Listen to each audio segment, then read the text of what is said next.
Okay, now we're going to build my Z80 pod. Got my pile of parts, and I actually found my resistor bending tool. Actually, it's resistors, diodes, Zener Diodes, all that fun stuff. So we're going to start by installing the two diodes, as those will be easier. And then we'll do the Zeners, because those will be the next easiest. Then we got to figure out which resistors are which, and then install those. And then we're going to install all the sockets. This time, unlike the 6502, I'm going to be using sockets for everything. And I'm going to be using machine pin sockets for everything. The only downside to the machine pin sockets is that all the pins on the chips have to be pretty straight.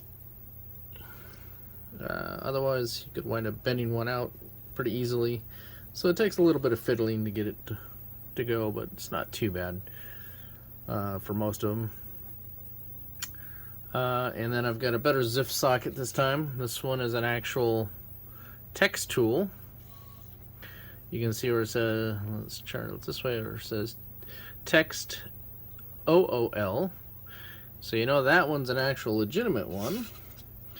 Whereas the other one, the fakies, are like this one. This one says text ODL. And I actually have another one somewhere. Another fakie. These are, focus, text QOL. So if you're looking for ZIF sockets, these do work, but they're not nearly as good a quality as the legitimate ones, which are these. So if it has any, if it doesn't actually focus. If it doesn't actually say text OOL, or text tool, if you will, then you know it's a fake. So, but this one, we got a bunch of legitimate ones, so I'm going to be installing that. And that'll go right there.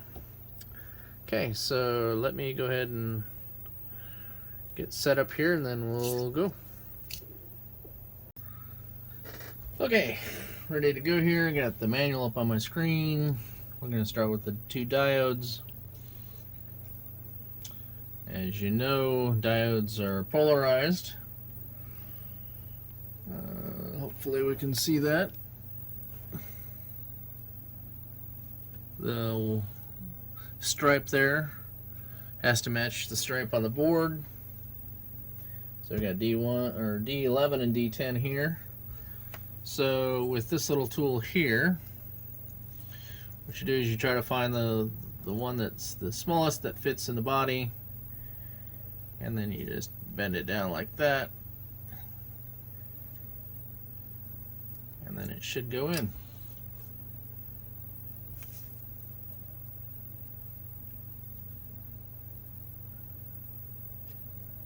And be pretty perfect each time. In, bend down, just make sure the stripe is going the same way as on the board. Both of them in like that. And I'm just going to flip it over, put those in like that.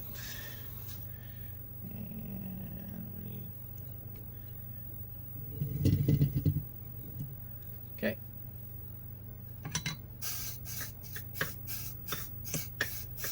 Make sure we got a nice clean tip.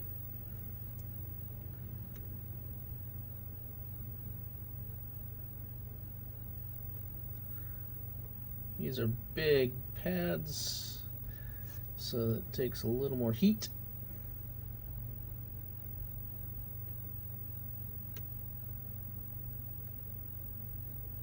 And a little more solder. Okay. And what do I do with my clippers?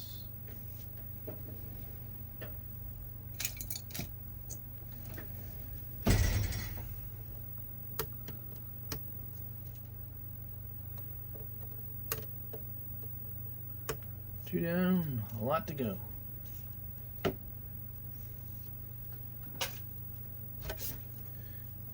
we go. Alright, now we would do the Zener Diodes. Because we got 4 of those. And those should all be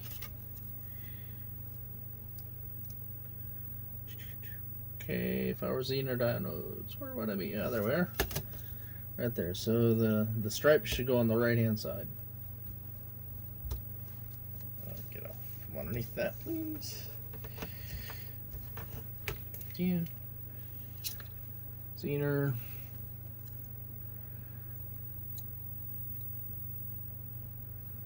That.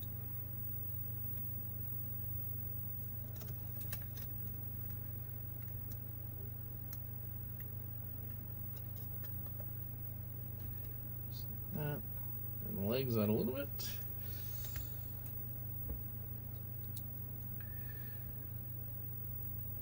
I don't know if you can see on these.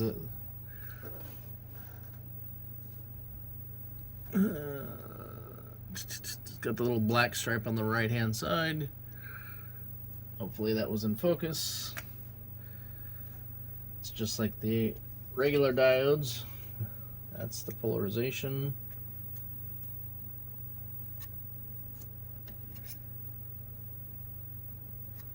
Goes over.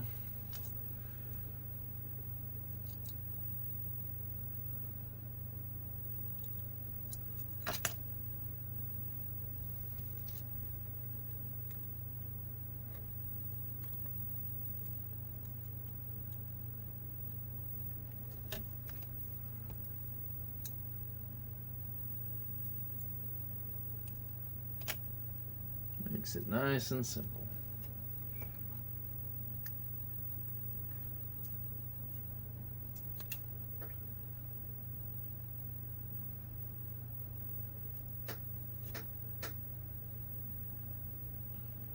Okay.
Alright, well those are in the same direction, they're in the right direction. Alright, now the fun part. Figuring out which resistors are which. So the one that with a group of 4, that'll probably be the easiest one, because there should all be one group of 4. So we're going to look in the manual. 4 of these are 1Ks. R23, 2223. But, you know, I always like to double check this, so go to resistance there.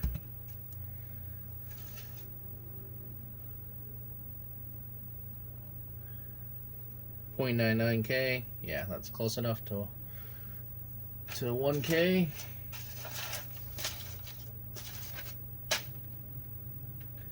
Okay, so we know those are supposed to go.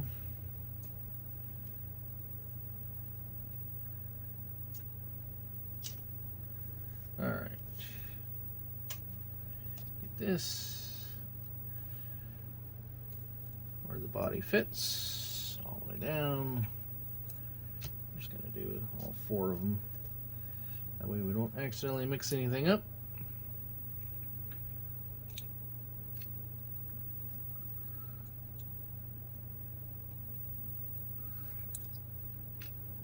This definitely makes it easier than the way I did it last time, but alright. R2 and R3. R2 is over here.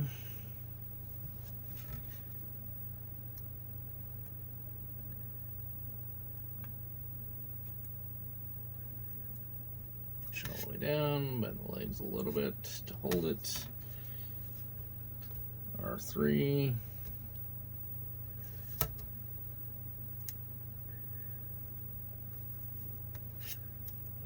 A little bit. Okay, then we want 22 and 23, and I think those are over here. They are.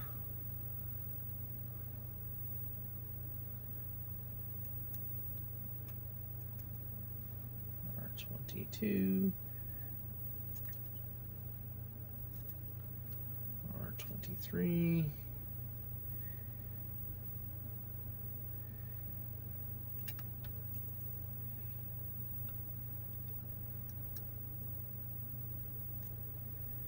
That piece of cake.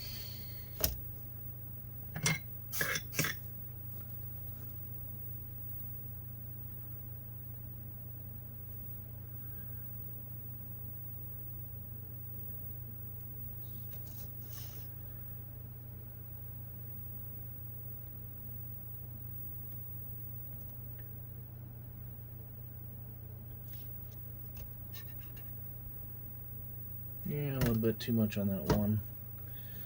Came through as kind of a little ball on the top. We can touch that up a little bit on the other side. Not too horribly though. You want it to flow to the other side, but not necessarily into a big ball.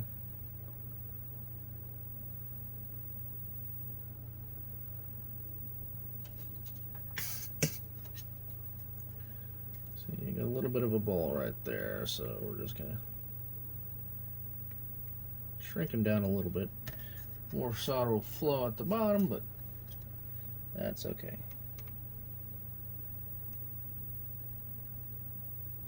That's better. It's just a cosmetic thing, really. And let's do the other ones. Oh wait, did I do them all? I did them all.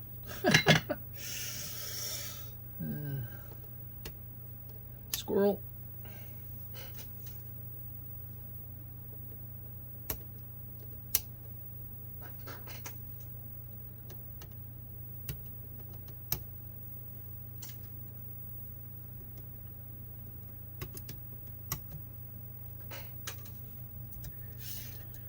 Okay, so far so good.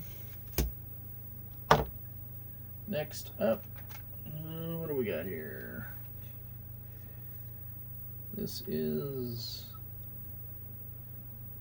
3.2K, probably a 3.3K. Yep, 3.3K goes to R14.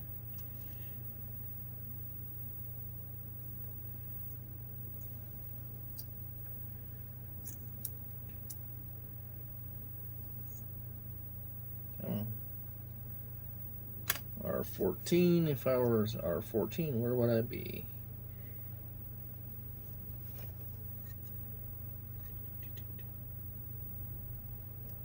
R5. 1, 4, R14, yes, is what I'm looking for. 6.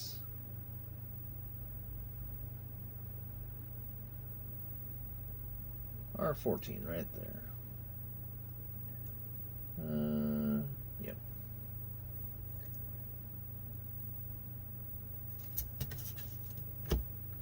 Now you could sit there and put them all, find them all, put them all in, solder them all in. I just like to do it this way. It's a little easier for me to keep track of. Do whatever makes you comfortable.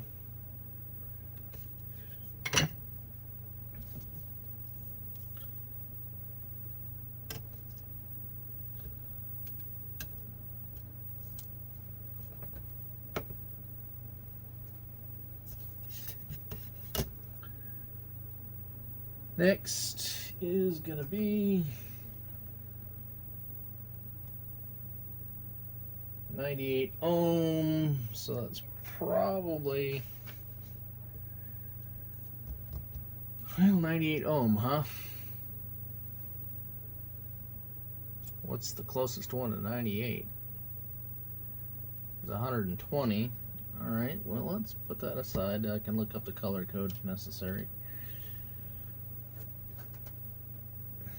That one seems kind of out of spec, if it's that far off. 1.9K said 2K? Yeah, R24.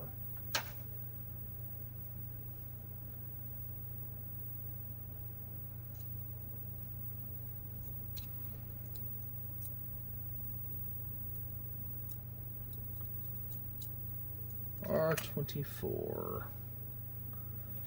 think that was over here. Yep.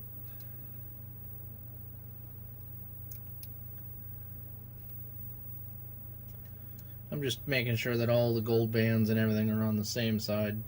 You don't have to, it's just kind of a, makes it look nicer. A little more professional looking.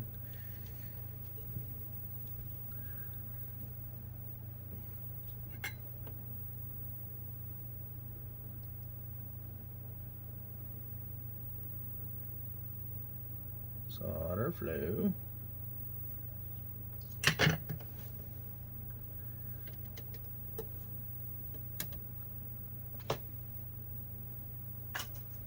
Okay. And it'll turn out a lot better. That was R24, so now the next one.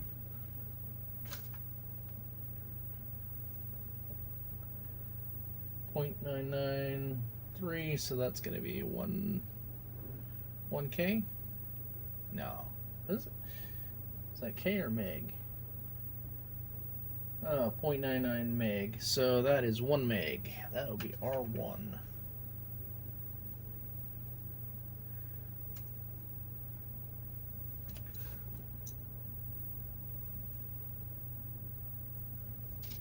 think this is available on Thingiverse. I think that's where I found it. R1. Gold band that way.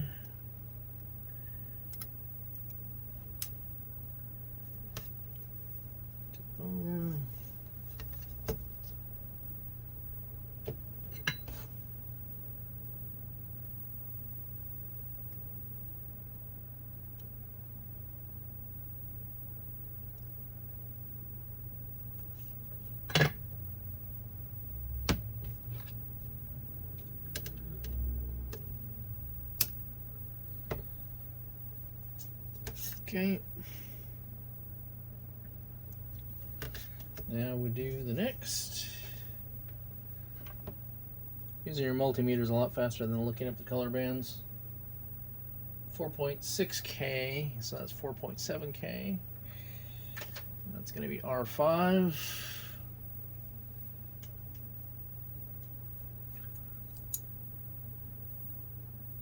R5 is up here, I think, yep.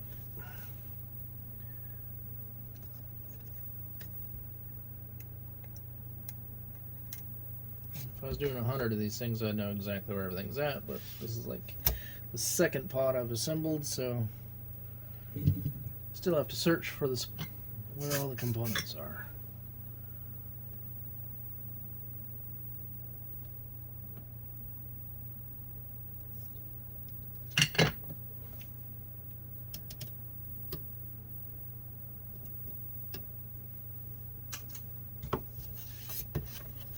Okay.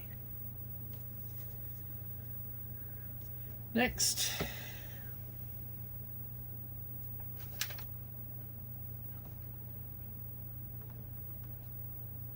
328 ohms. So that's 330. And that's R13.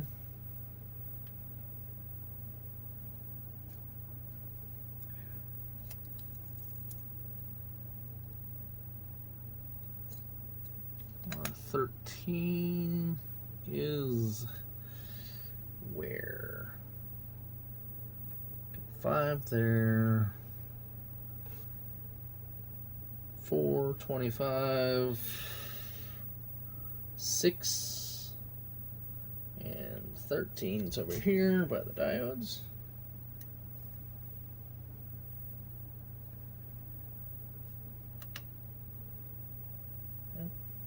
It's the same one as the other one, so yeah. Really? 13 and 30? Oh no, that band's different color, okay. I was gonna say that they're almost identical.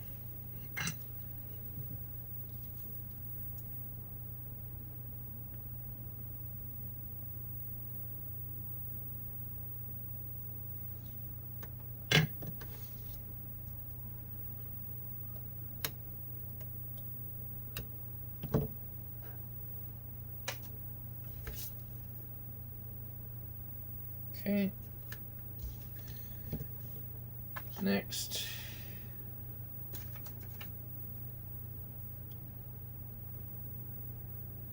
$50 ohms, huh? So 51. Close enough. R25 needs a half watt. Well. Is that a half watt? Well, that's a different color. Where is R25 anyway on there? R25 there needs a half watt. Did I not get a half watt? I'll have to pull one out of my resistor pack then. We said this is 51 ohms, so that should go into R4. This should be a quarter watt here.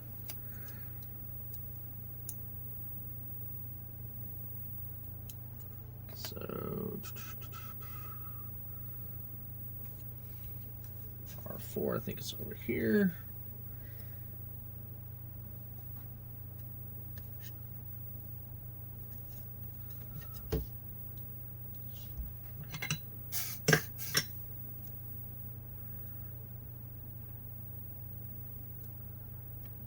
Let that sit on there for a little.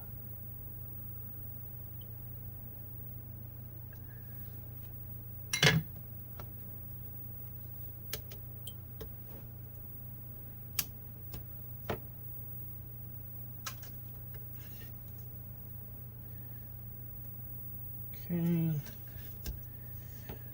What do we got here? 118.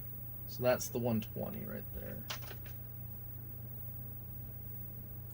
So 120 goes into R6, which is over here.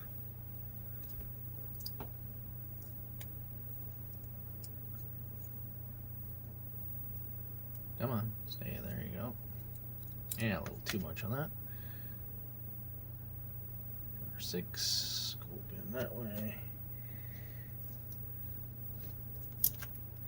Yeah.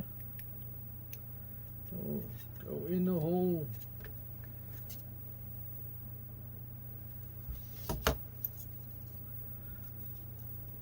Okay.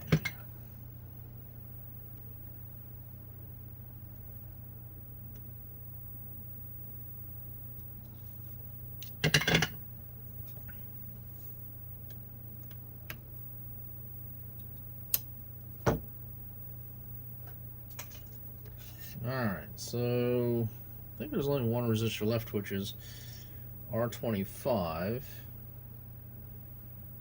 Yeah. And that one is supposed to be R25. It's supposed to be 51 ohms, but it's supposed to be half watt. That does not look like a half watt to me. And that's 98 ohms. That's 100 ohms. So that is not correct. Luckily, I have a bazillion freaking resistors. Alright, put that one aside. 51 ohm. or 100 or 100 ohm. I'll take that back. Gotta read the notes. It says or 100 ohm at quarter watt. So that would be what this is, right? Because that was like 99, 98, 98. Yeah, so that's okay. If you read directions there, it actually says. So we will do 100 ohm, twice as much at half the size. Weird. At least I don't have to dig out my other resistors.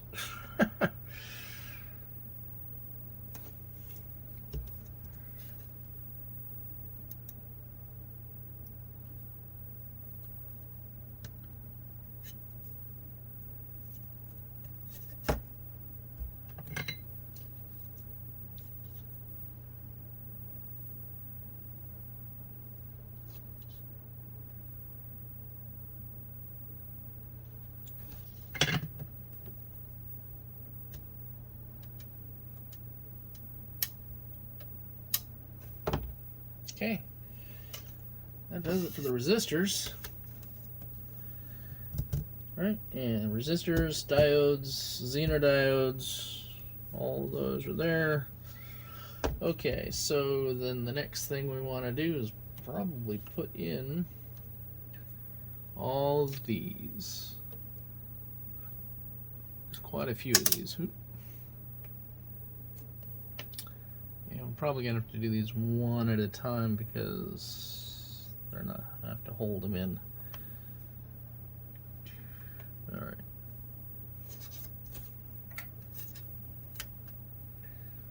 Well, actually, it should lay flat like that, so I don't have to hold them. We're gonna do tack.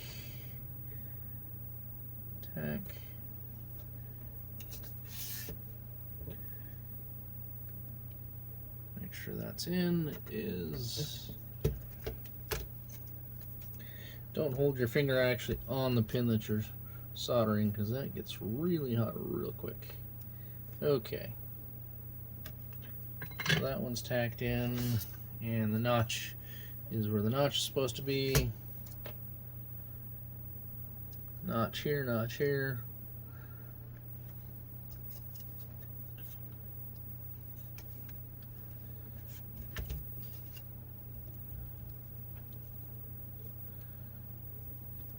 I'm just going to tack 2 corners down, and then we'll go through and solder everything at one time.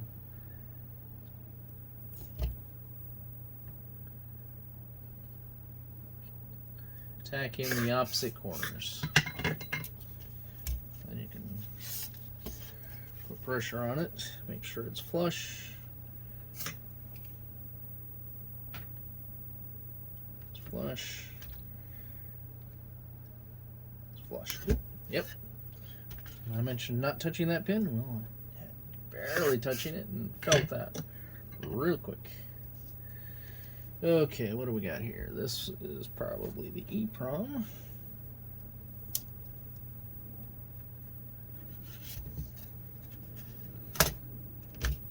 Okay.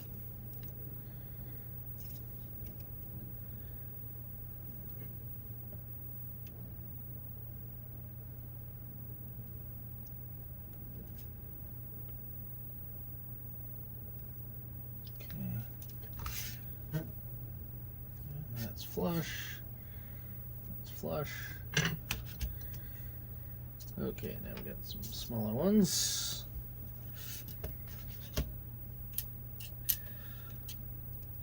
Doesn't really matter the order as long as you get the right size in the right spot. And the right direction. Oop, nope. That's a resistor pack. Too many pins. Too many pins. I bet it's one of these. Is that enough pins? Yep, that's enough pins. Nice flat surface to work on. hold the board flat.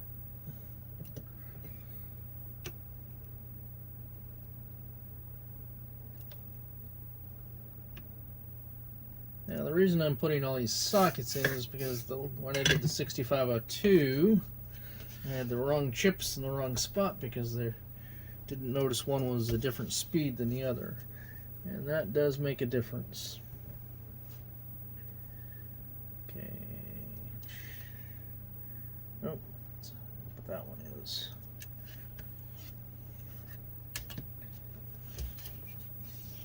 Sometimes it's a little tricky to get these without them falling out.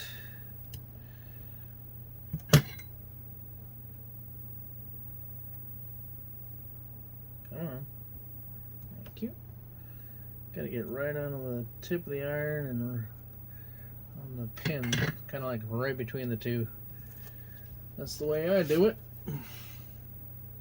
Flush. Flush. Yep. Okay. Alright, now the rest of them.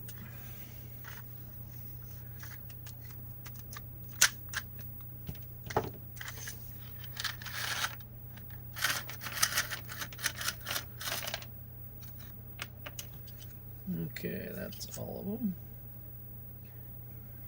One or two sockets.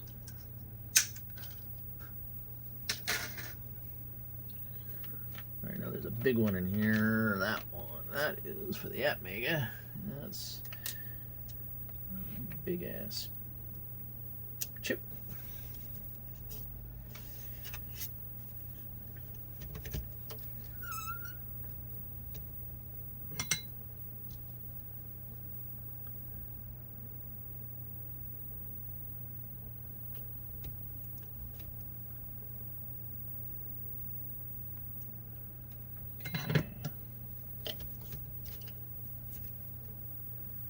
In the correct direction. It's flush. Flush. Alright, there's another couple big ones, I think, but it doesn't really matter.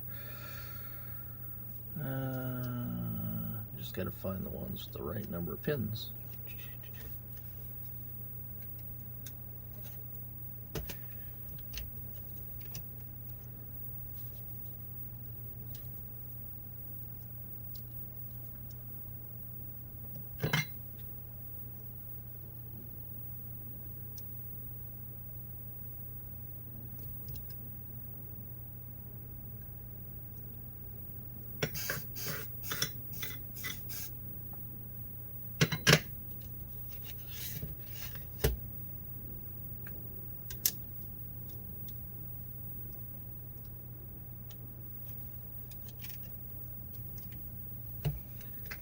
Yep, see, that's what I didn't want to do.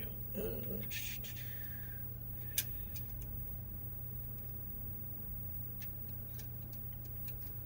trick here.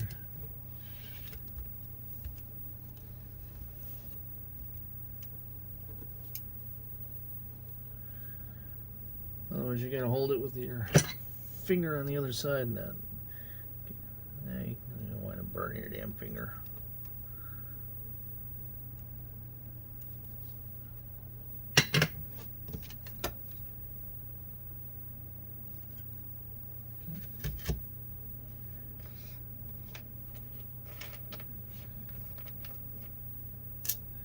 As I do all these.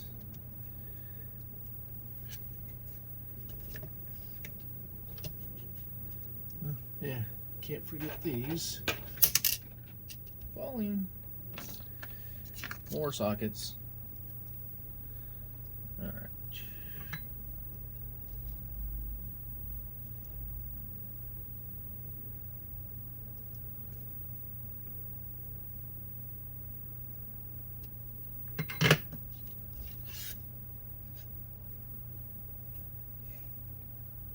Okay.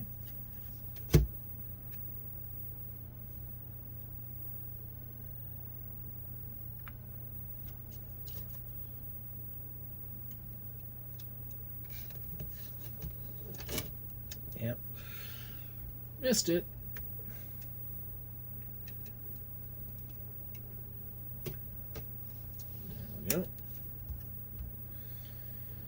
This is why I do the shorter components first, then the taller ones.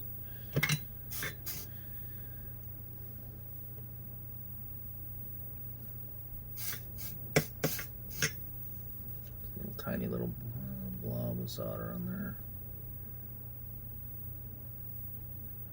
so that you can do this. If you had taller components on there, you couldn't use the flat part of the disc to hold everything in. Notch, notch, notch. Always double check too before you go and solder everything in. Make sure you got the right.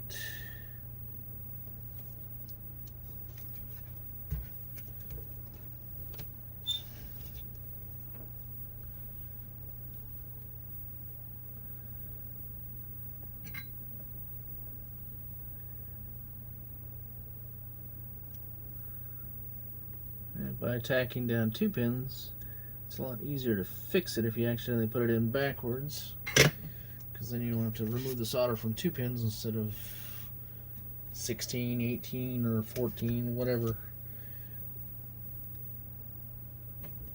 you happen to do.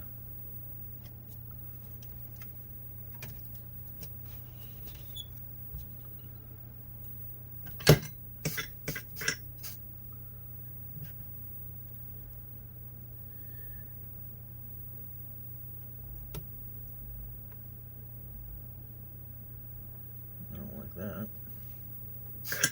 Okay. Everybody looks flush, level, all that fun stuff. Yep, right way around. We'll find out if it was a mistake to go from the outside in, or because the inside might be a pain in the butt to hold on. Well, I guess we'll find out.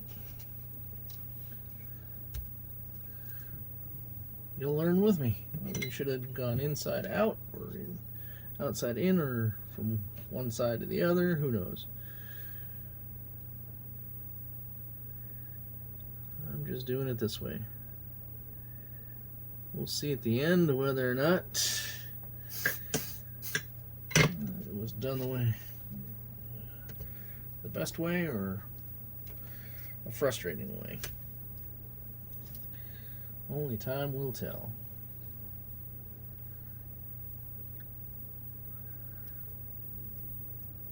Okay. If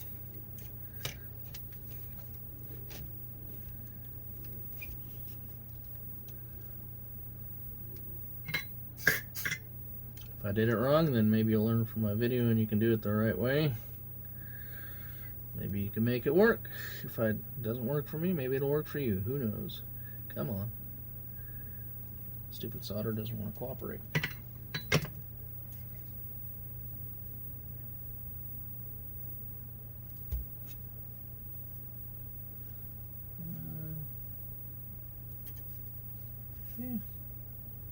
Yeah. Okay. All right. Let's see. All my notches are still going the right way, so that's too long. Where does this one go then? Don't know. These are all the right lengths. Alright, so not enough pins. These are all shorts.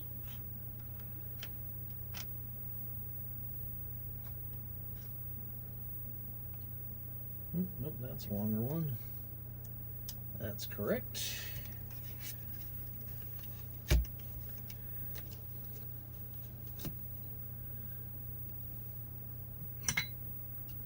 So far this way is working.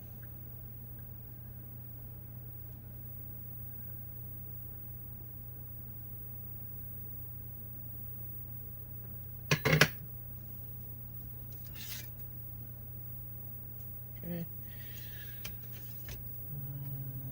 Is that one going to be turned around the other way? Yep.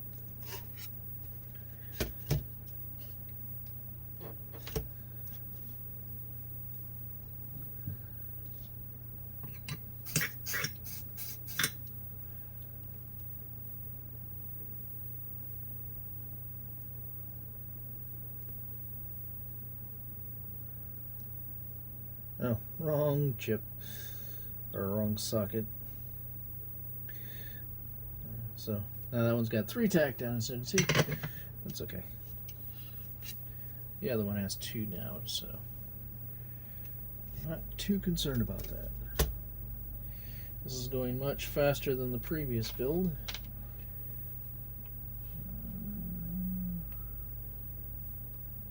Nope, that one's longer too.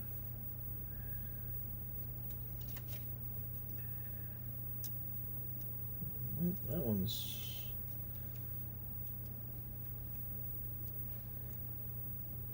I bet that one goes there. That's where that one goes.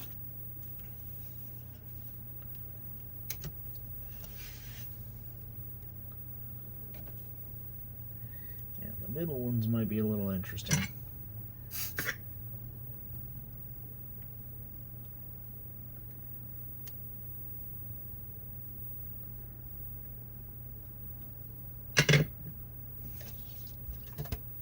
Notch in the right direction? Yep. Should always check that before you put it in, but hey, whatever. Did I get too many of these? No. 1, 2, 3, 4. 9? Yeah, so I should have 9 of those.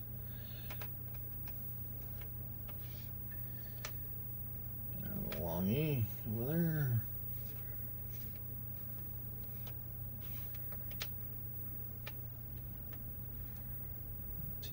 4, 6, 8, 9.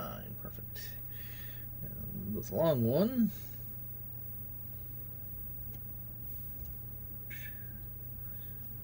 It's got to go in the 140. No? One. Where's the long one go? Maybe I have an extra of those.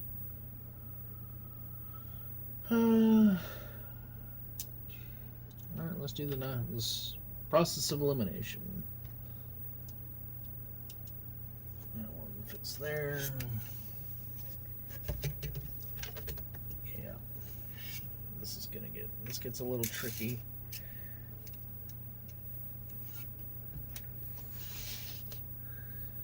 Because you gotta get on the edge.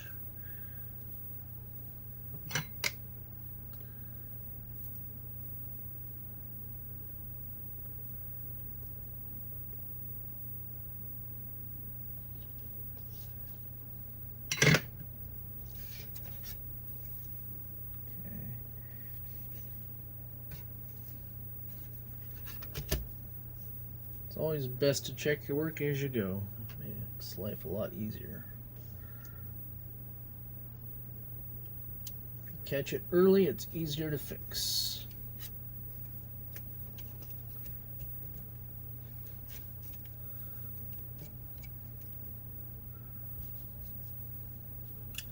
Should have an idea, which I might go get a piece of cardboard. Use that to hold everything in place while I flip it over. Okay, if I need to. So far we're doing okay.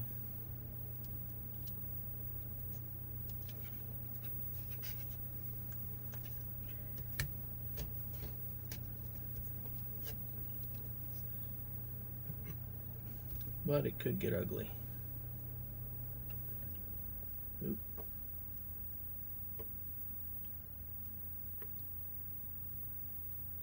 But we can make adjustments to individual sockets if we need to. But that one's okay, flush.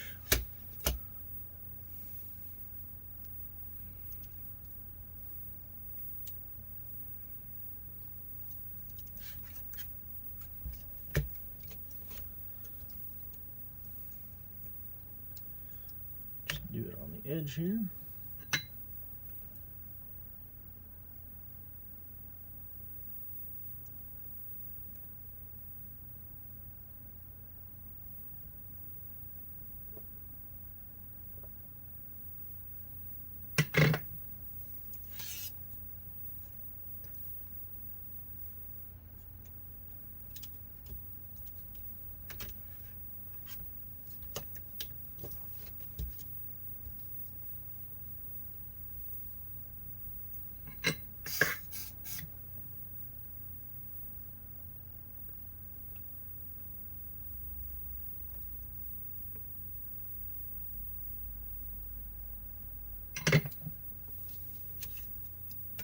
Machine pin sockets seem easier to solder in too, so there is that.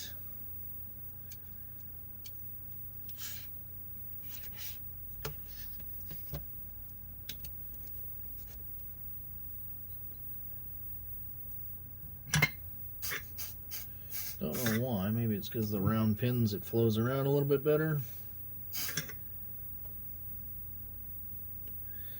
You don't want the square pin ones, you want the round pin ones.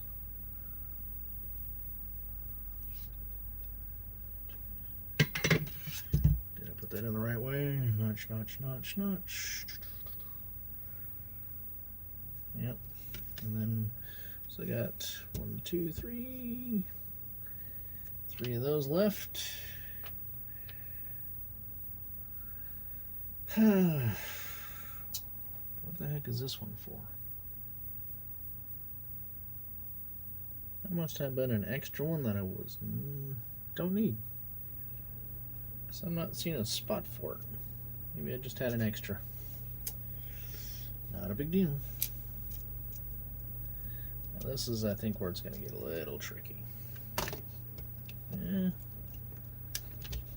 Not too bad. Then I'm just putting pressure down on the board so that it pushes the socket up.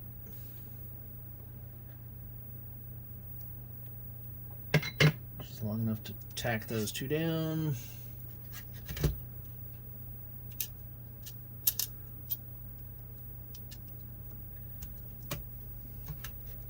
I'm going to the edge there.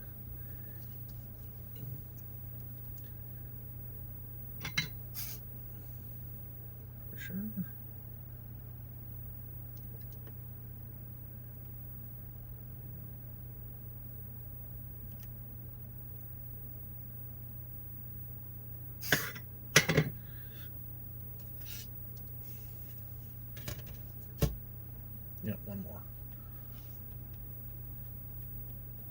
I am blind, but hopefully I'm not missing where that socket's supposed to go. Because all I see is that one and then these. Okay. Board's hanging off the edge here, but that's okay as long as I can hold the socket in place.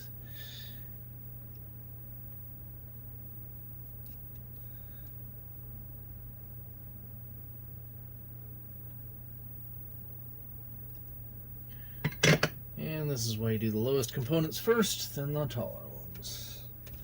Resistor packs and capacitors are taller than everything else. Then you got the headers, which are taller than that. And then you got the socket, that socket, this connector, those are taller. Those individual ones are usually pretty easy to install anyway. Okay, so we're down to the last few sockets.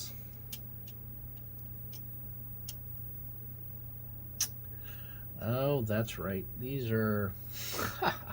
Forgot about that. They had this issue on the other one too. Is there's too many pins here. So you gotta put pressure on that to have them go down. I just don't like doing that because there's a trace right there. Let's see if I have something I can put underneath that to protect the traces. What do I have that would protect the traces? Let me stop and find something to protect those traces. Okay, I'm back. We're gonna try. Okay, so that one works. That one's there. So what we're gonna do is we're gonna put the card underneath that. See if that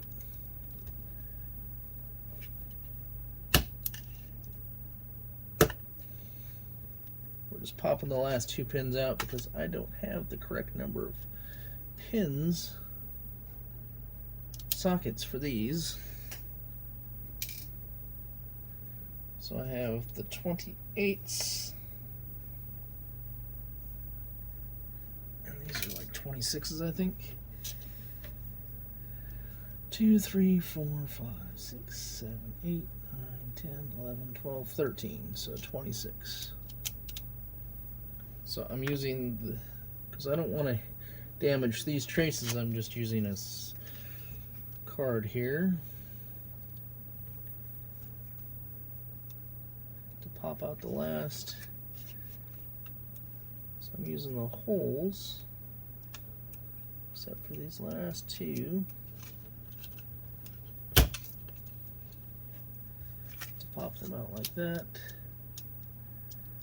And then they just sit over the traces.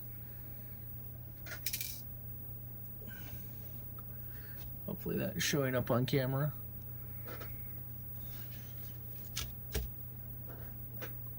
Yeah, it should be. Just make sure you get the notches in the right direction so that you don't pop out the wrong two pins.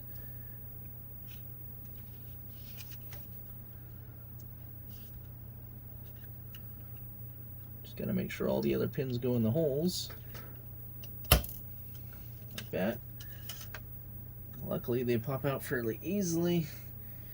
You just need a steady force pushing down. And the last one.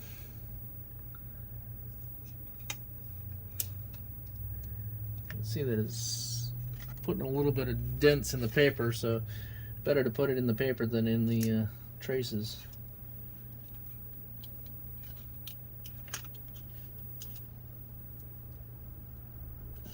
Okay, come on. Why are we not?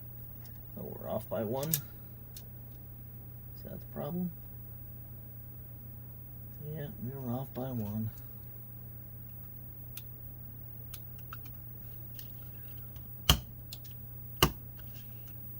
That one went flying way over here. Worst case scenario, you got extra pins now for other machine pin sockets. If for some reason one gets damaged in another socket, you might be able to pull those out and then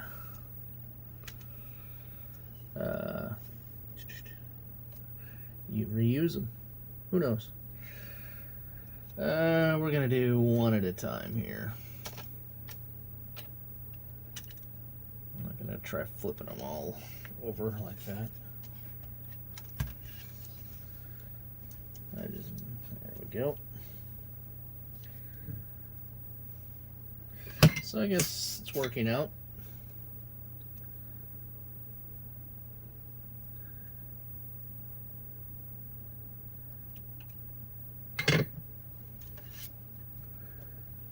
Assuming I put it in the right direction, I did. Next. Yeah, these you definitely want to put in the right direction. Otherwise, you are not going to have contact on two pins.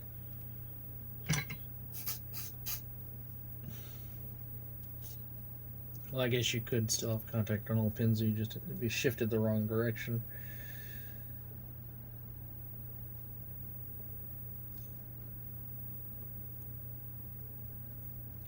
Okay.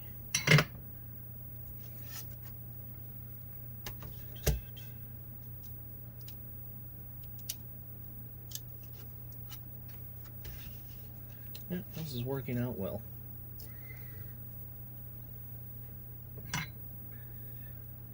So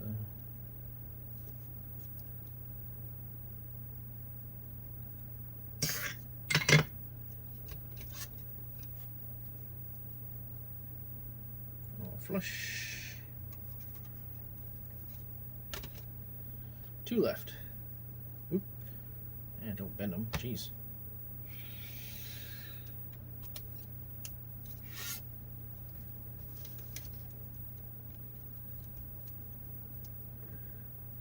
Force on the board.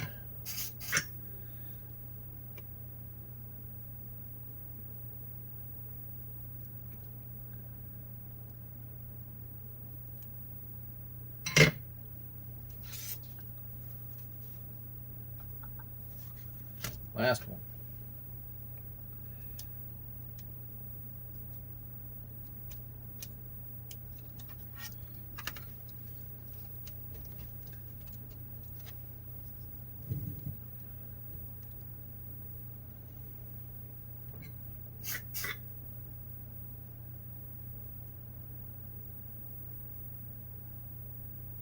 Come on. Solder's kind of bent at an angle, so straighten it out. So I'm not feeding it directly into the iron or the pin. Okay. Now the tedious part. It's going to be soldering all of those other pins. That I think I'm just going to start from one side, go across, maybe back that way and that way, who knows. This is the part you fast forward through probably. Alright. Make sure I get a nice clean tip to start with, which I'll be cleaning it probably partially through.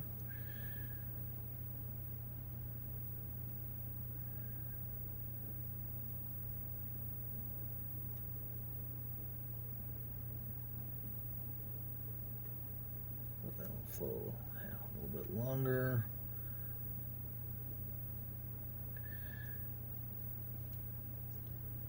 So it flows around, looks like little Hershey Kisses.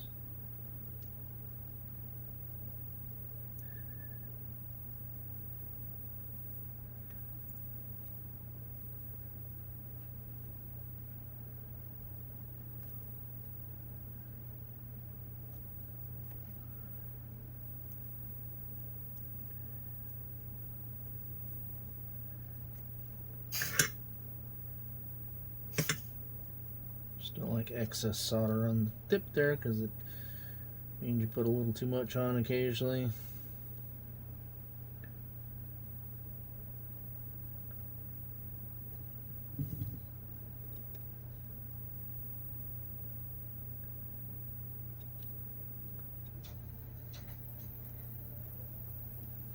My next 3D print is starting. You can hear it in the background.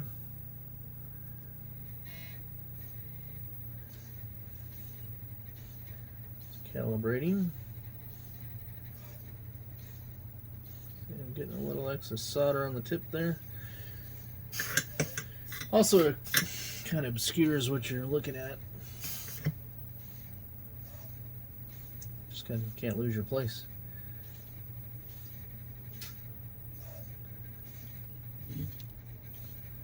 I could probably do this faster, but I'd rather do it right than fast.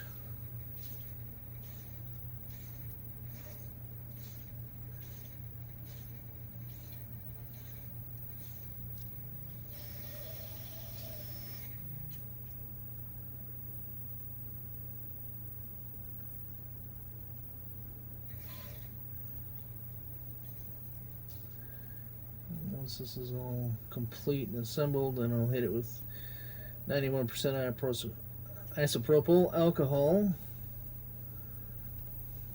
to clean all this flux and rosin off. See, yeah, I don't like that. Too much solder.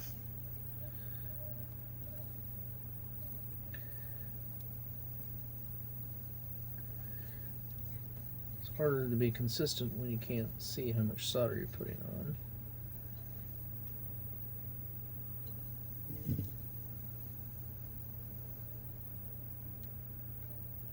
So it looks like one socket, then clean. One socket, then clean.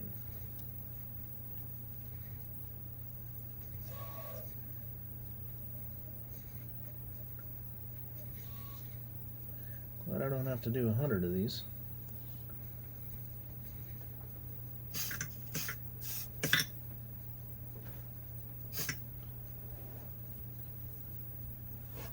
Of these boards, I should say, not 100 of these.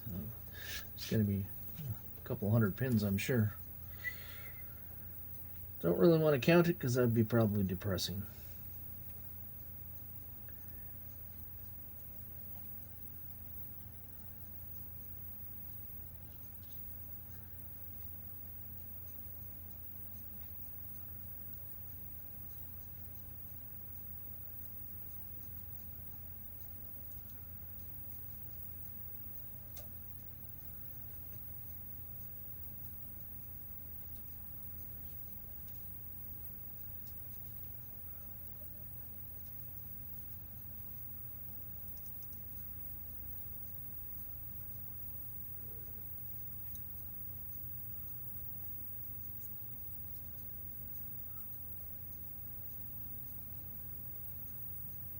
Maybe I can use the excess solder to my advantage here.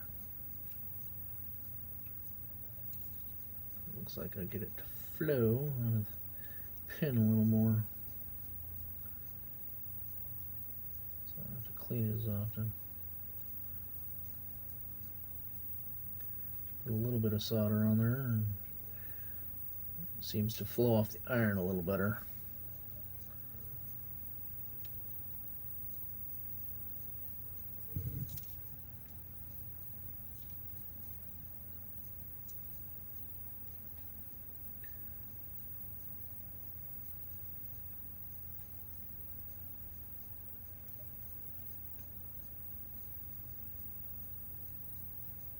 It's always a good idea to make sure you didn't miss any pins, too. Done that occasionally, as long.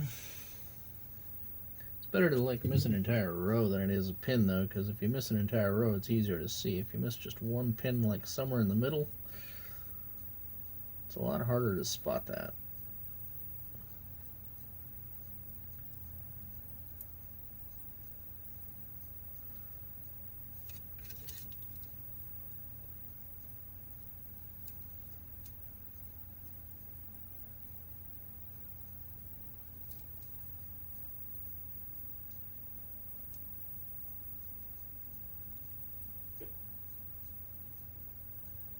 And if you're curious to what temp I run my iron at, it's 371 Celsius. Somewhere around 750 if I recall correctly, Fahrenheit.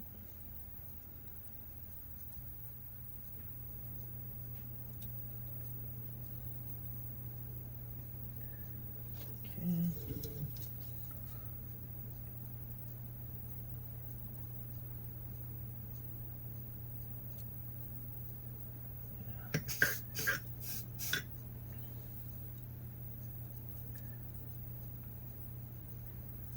Keep the soldering iron tip clean, it lasts forever too.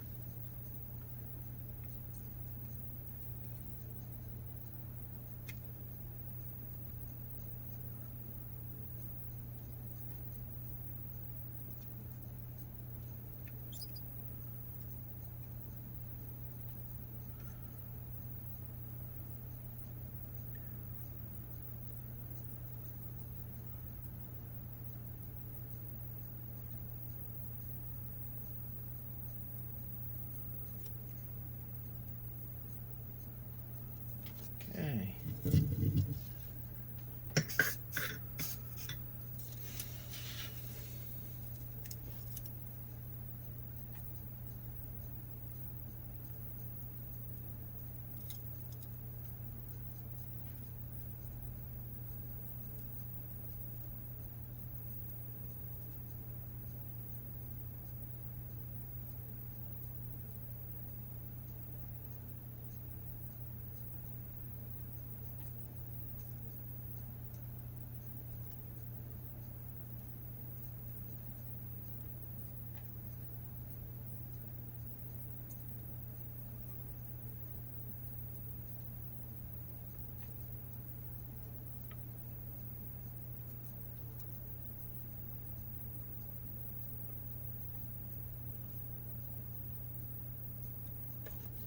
Only 100 more pins to go. Probably not an exaggeration.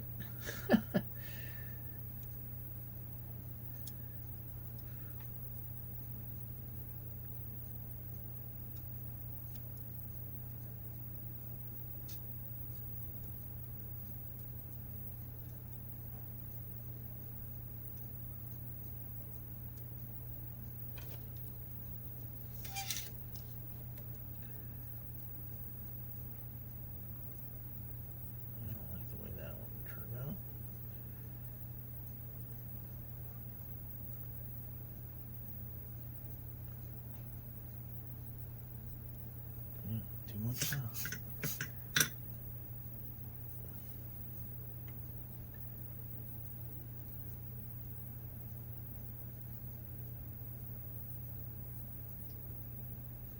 Okay. Let's take a quick peek here.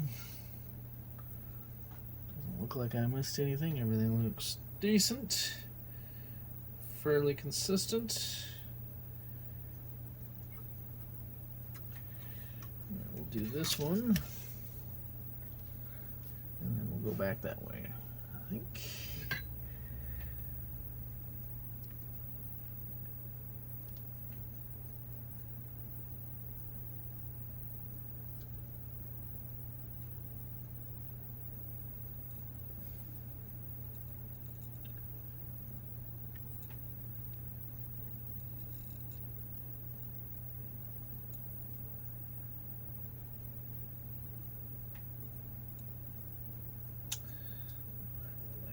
Glob sitting off the edge.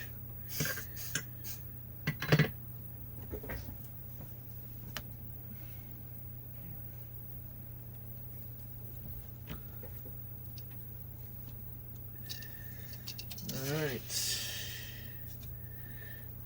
Get that one. Now we're going to go through the middle. That way.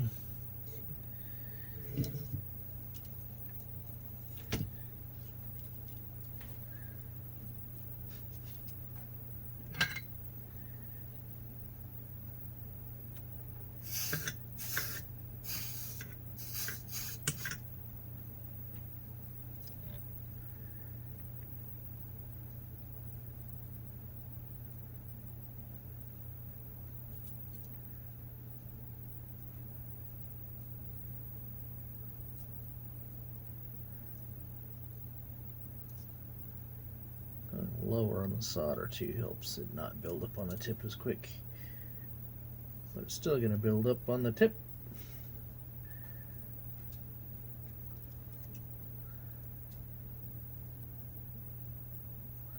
Like it's doing right now, and then you get that little glob.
This will make you go cross-eyed, that's for sure.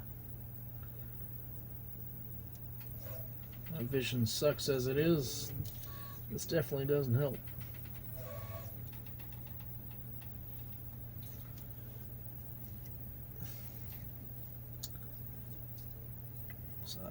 Solder's getting a little tied up on that.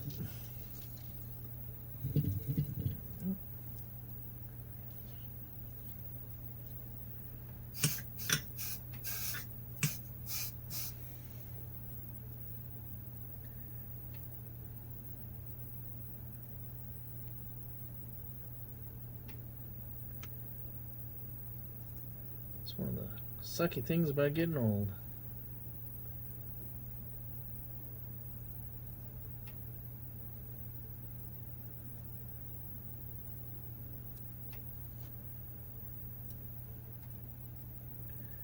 Better than the alternative, though, which is not getting old. I'd rather get old than not old.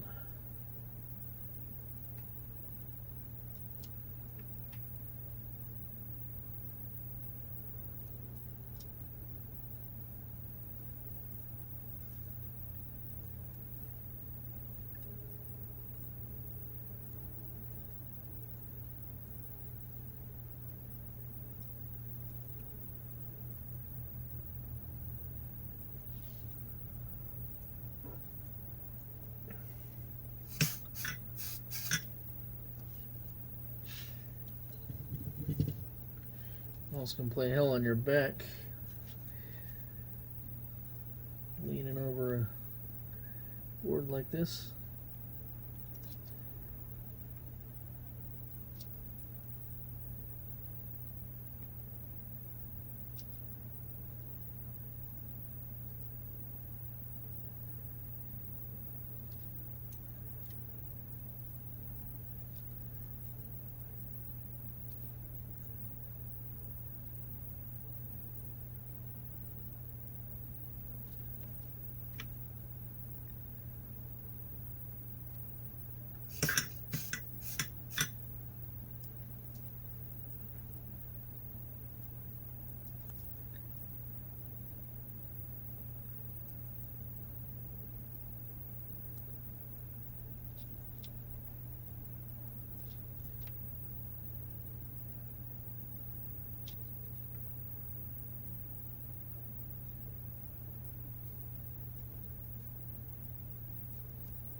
Oh, come on.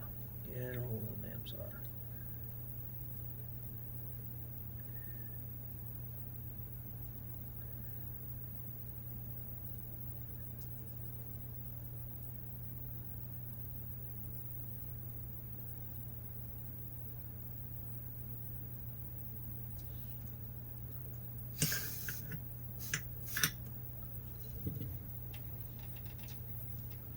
Getting closer.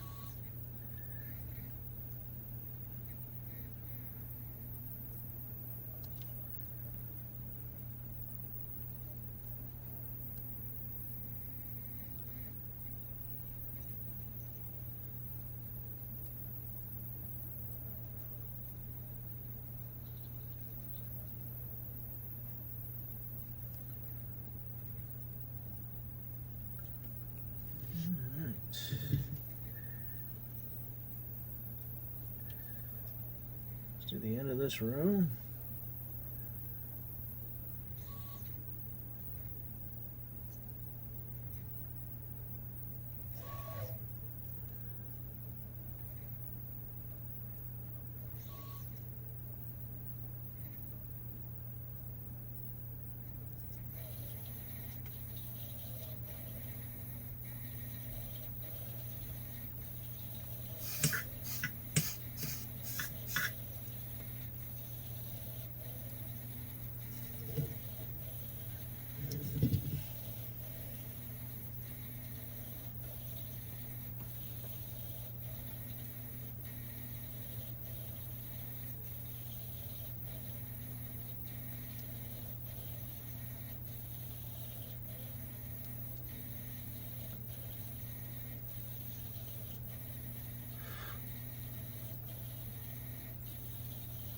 And see, does that. Don't like that.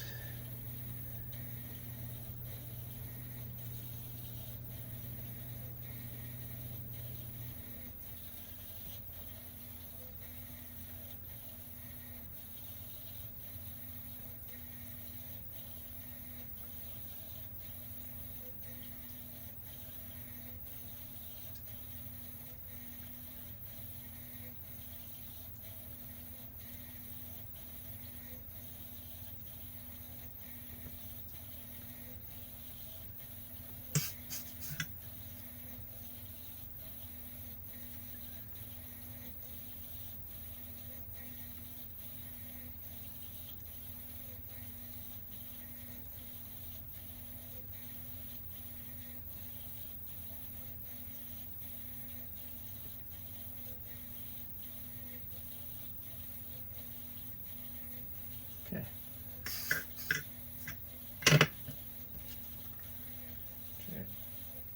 them all out. Didn't miss any pins. Everything looks good. Okay, so I'll do these two.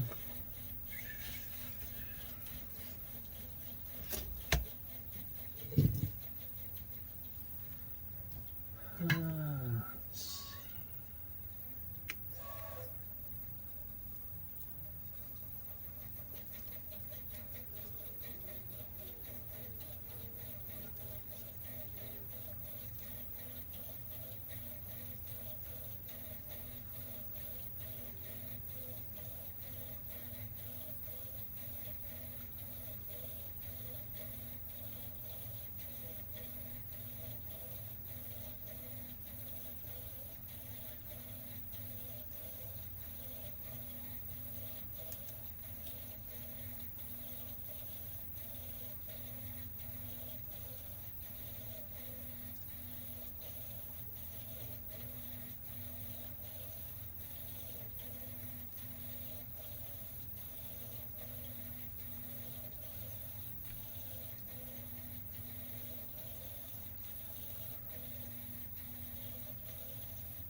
so now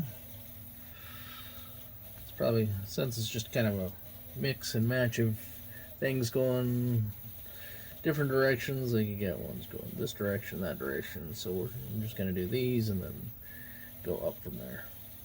So I'll be rotating this around a lot.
That one, let's go on.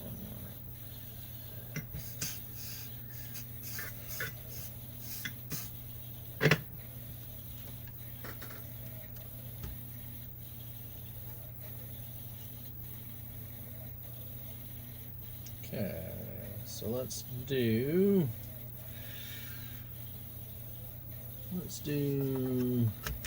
that one, that one, that one, that one.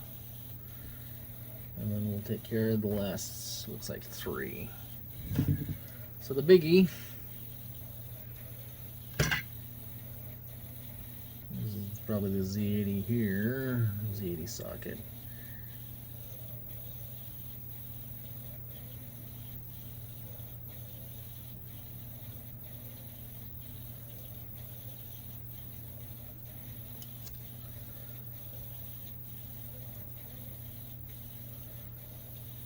The other advantage to having everything socketed is you don't risk damaging an IC soldering it in by heating it up too much.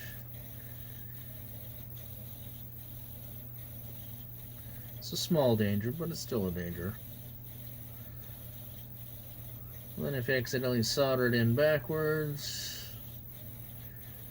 well, then you gotta remove it, at least with the socket. Even if the socket's in backwards, it's not a big deal as long as the chip's in the right way.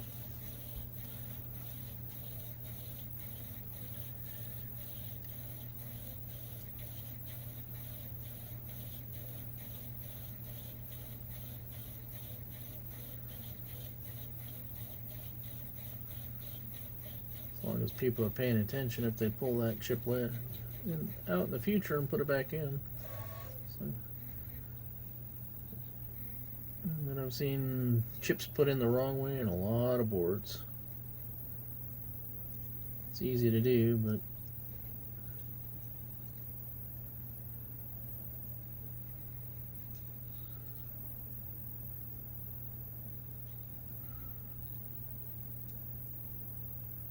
That's why I always double check. Takes a little bit longer, but it's not as long as trying to figure out what the heck's wrong when you miss the fact that you put something in backwards. You make these, your brain makes the assumption that it's in the right way.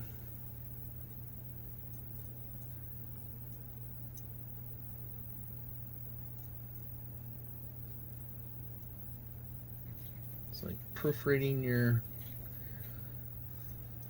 text when you write it. If you do it as you go, it's a lot easier to spot the errors than if you go through and just read it after you've done it.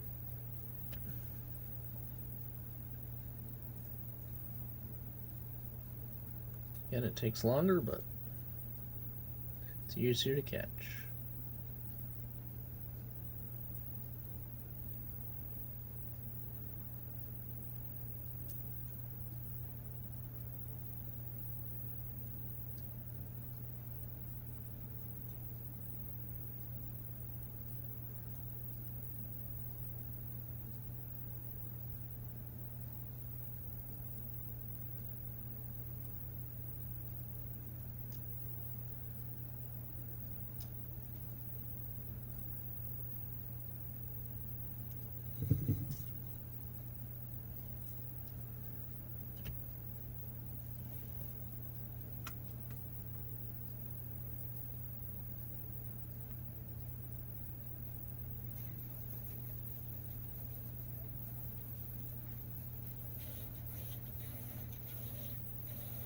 Getting closer.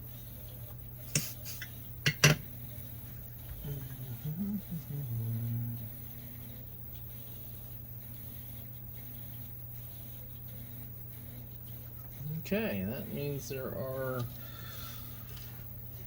3 left. 1, 2, 3. 3 sockets left to solder in, and then we can move on to the caps.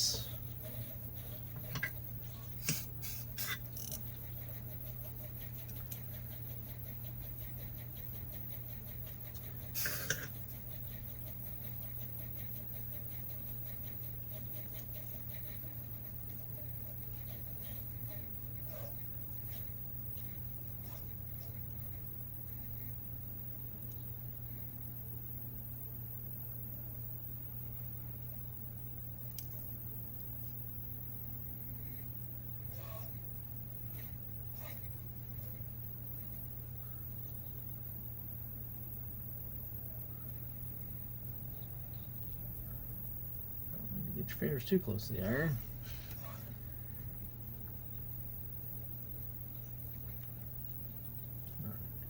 If it starts to have a little spike on it when you pull the iron away, then that means you got too much solder on the tip. Typically.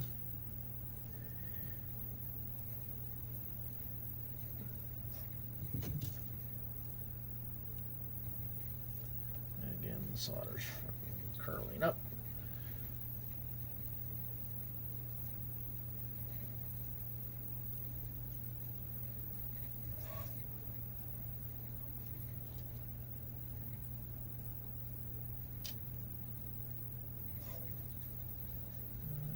We're getting too much solder on the freaking tip again.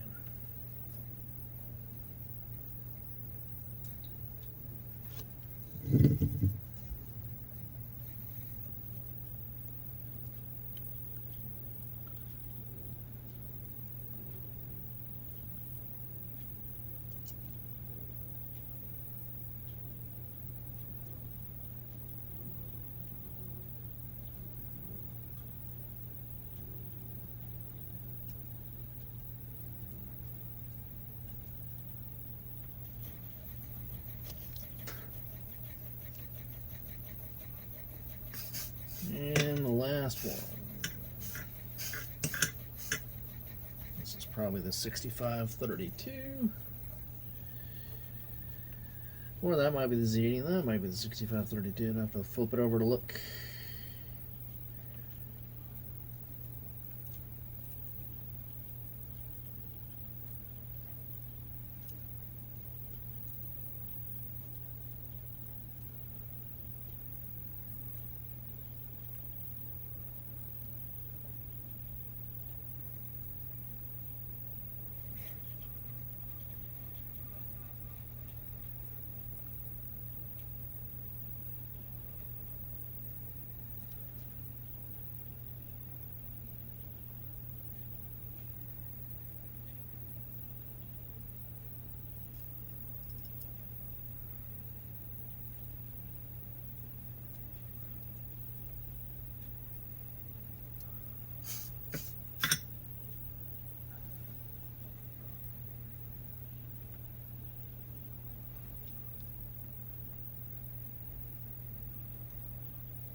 Okay.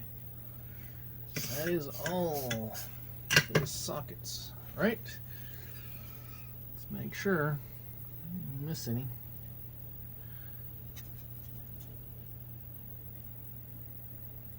Still don't know why I have that extra socket for some weird reason.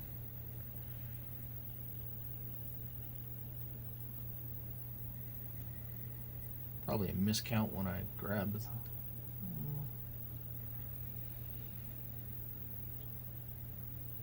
Okie dokie. Alright. Next, caps. Now, the caps on this, there is one cap that is a 22 picofarad. Actually, there's two of them. And those caps, this is not this one. This is a 104. And these are, can't read that. Well, I gotta guess these are the 22 UF since there's plenty of those. That makes this one a 0.1 UF, which is gonna go to C4. The only thing I don't like about these tapes is all the glue. So we're just gonna cut here, that goes flying off. It's not polarized, so it doesn't matter. C4. Flip it around where I can read it. That's C5, C7, C2, 3, 1, 10, 23, 22, 21. Alright, if I was C4, where would I be? Yeah, this is...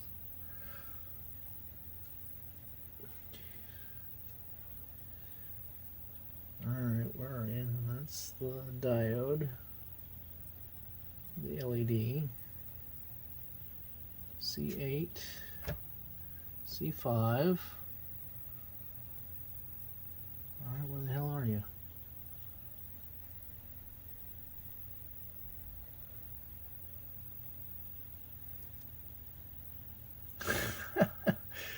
Why can I not find C4?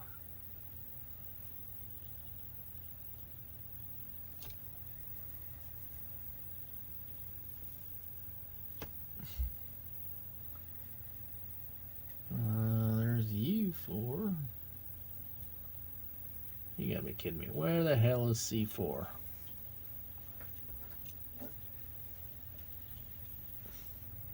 I am blind if I can't. C6, 7, 5, 3, 1, 2. Good grief.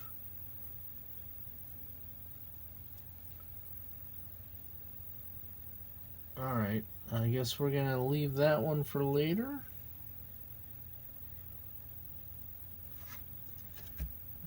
I guess we can do the Resistor Networks, I guess. Those should work. Resistor Networks, those are gonna be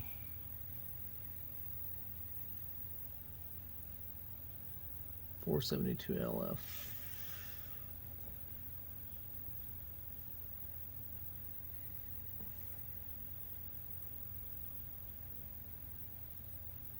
.7K. Are they both supposed to be the same thing? Yeah, I think I had this problem before. Well, they're different lengths, so that makes it easy.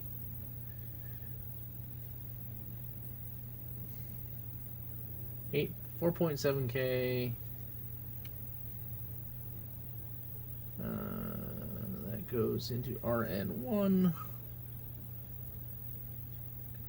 Alright, that's RN1.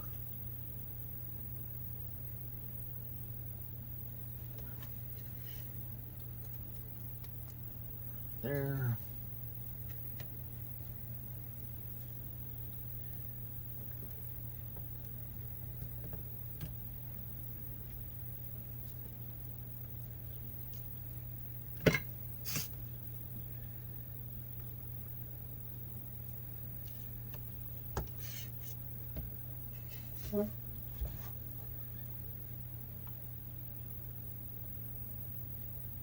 They don't have to be straight up and down, but I like it. Makes it look nicer if they are. I mean, at some point they might get bent over as well.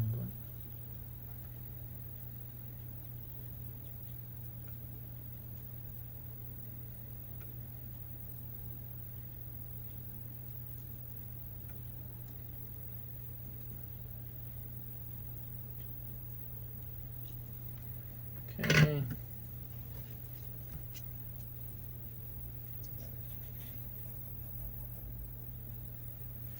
Then the other one should be pretty damn obvious. Big long, straight pins. Thought it was over here. That's RN1.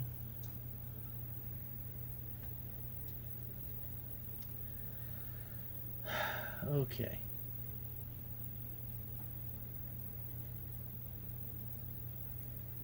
Did they change the board on me and we're missing stuff?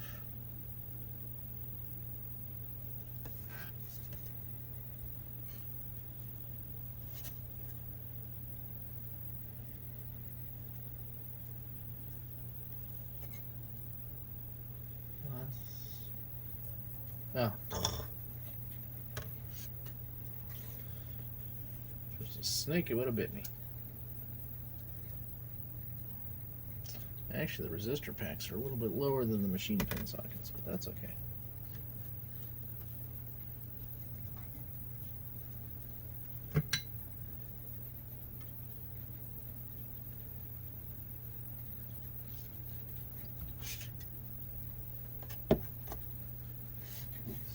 Yeah, that's straight enough. I can live with that.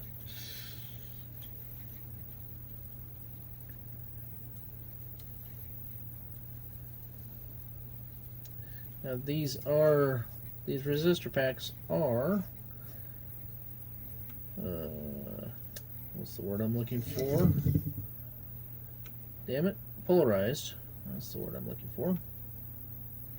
Because they're bust, which means on one side all the pins are tied together, which are tied to ground. And if you look at the board, there's a little square here. I don't know if it's going to come across on the camera.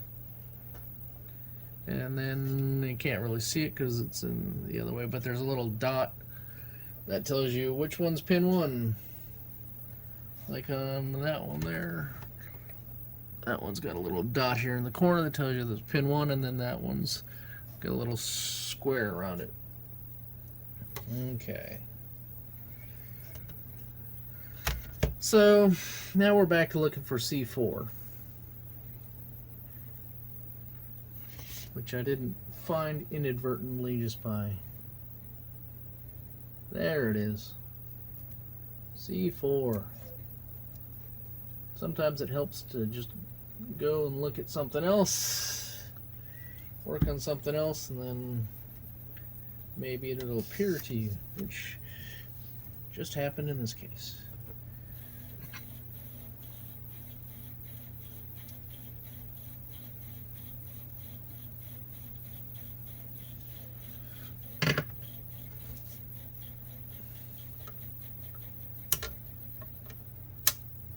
Now I need a 22 picofarad cap, which I have some.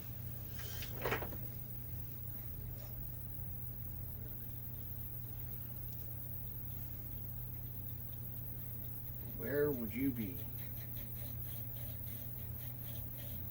Oh, I know I put them somewhere. Let me stop here and then we'll find my cap. Okay, Found my picofarad cap, 22 picofarad cap. We need to see where that goes. That goes. Oh, actually, I need 2 of those. So let me grab the other one.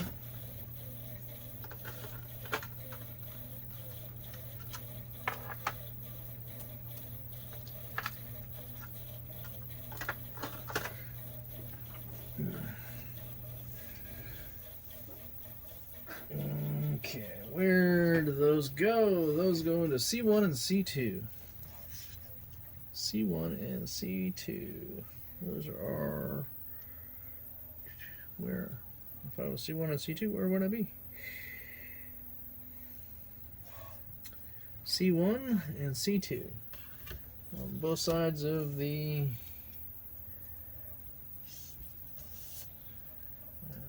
get rid of that.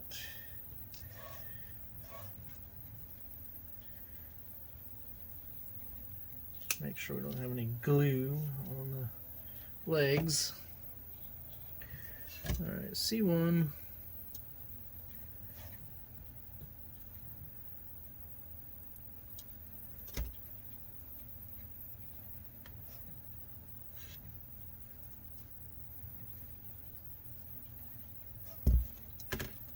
And C2.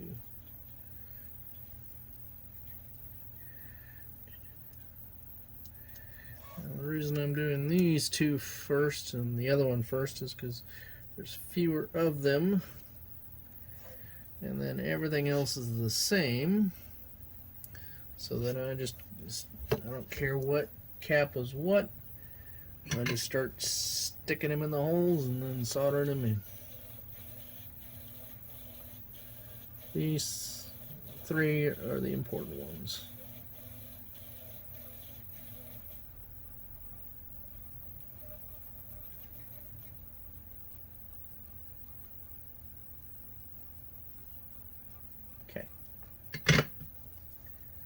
Legs off these.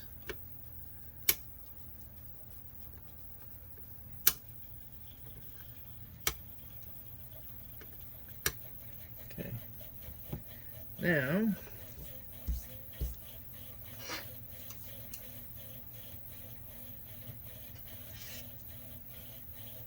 so now every other cap is going to be one of these. So that's going to make life a lot easier. So we're just going to go and put the cap in like that, and the legs, cap.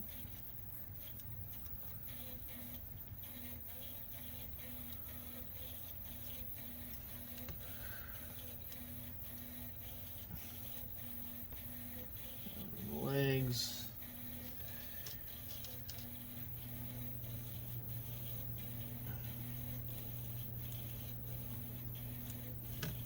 cap, and the legs.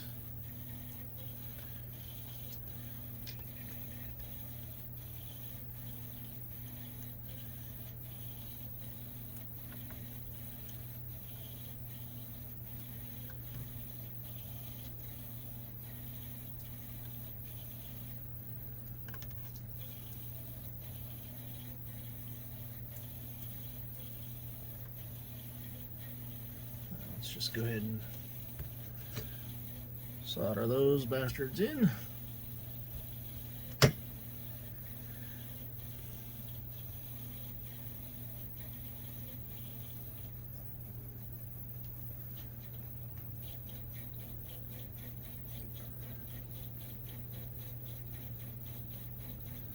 Come on.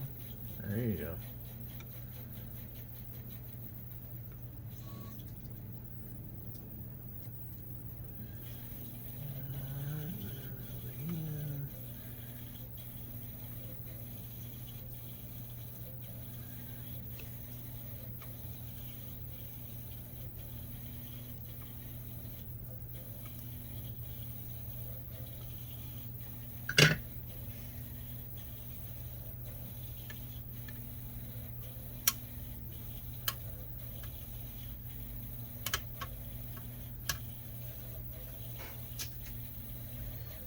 Now, sometimes you want to keep some of these legs here because they work good for like jumpers, or if you have to fix a chip where you have to put a lead into a socket.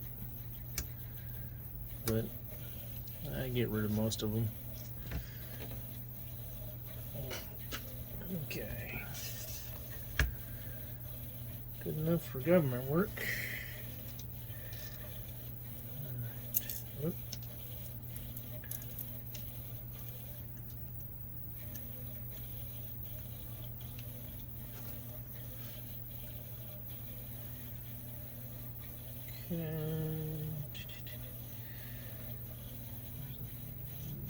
See that up here.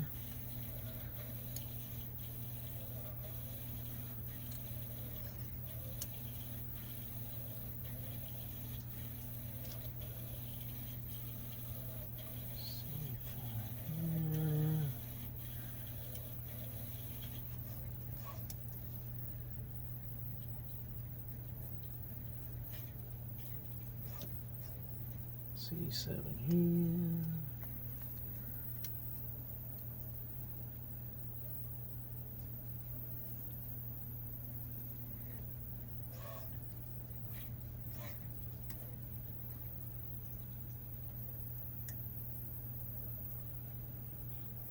Come on.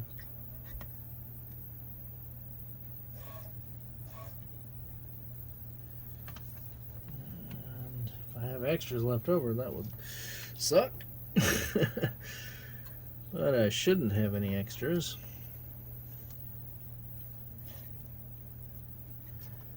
Got 4 left, and I have 3 spots here, and some missing a cap somewhere. We gotta go find it.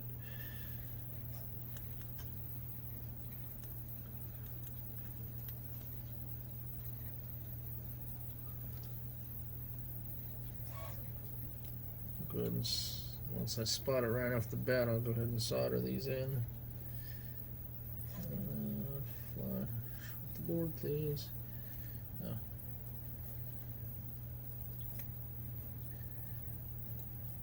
Flush.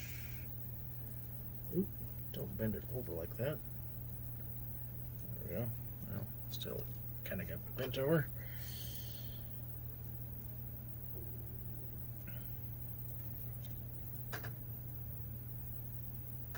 Okay. I'll go ahead and solder all these in, and then we'll figure out where the missing cap is.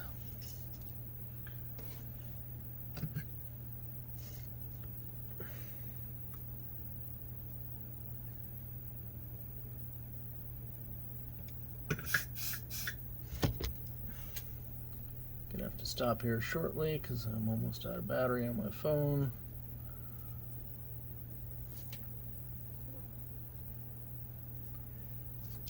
Yeah, it's getting low.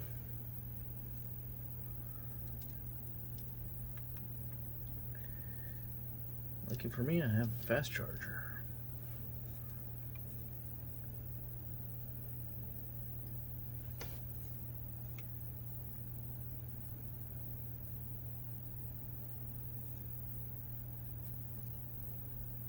It's a good stopping point anyway once I find that last cap.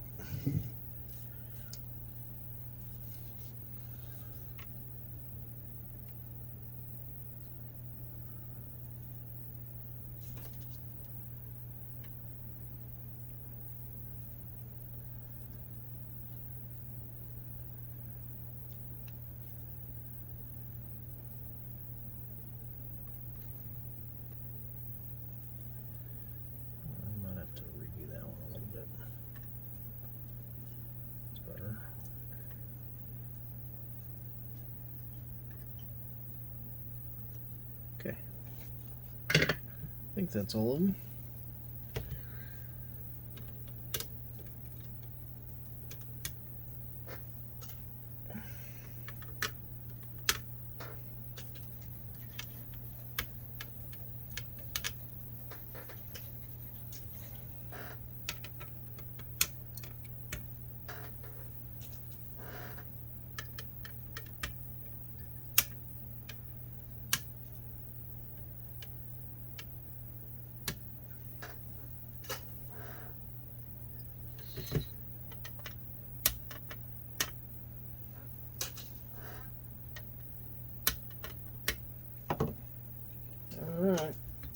Got one cap left. Where does it go? If I was a cap, where would I go?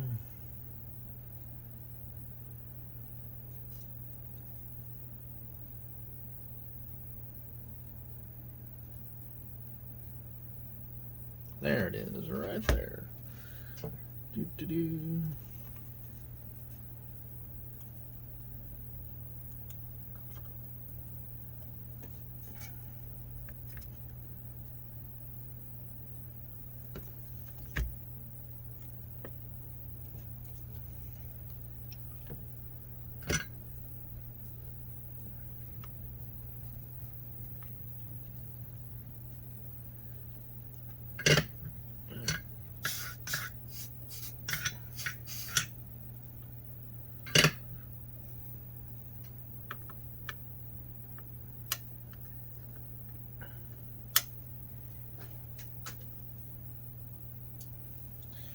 Alright, that's a good stopping point for now.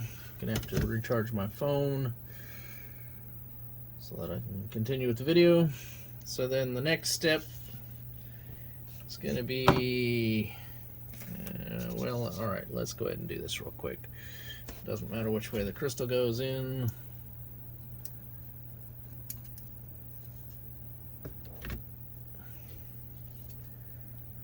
These will be quick.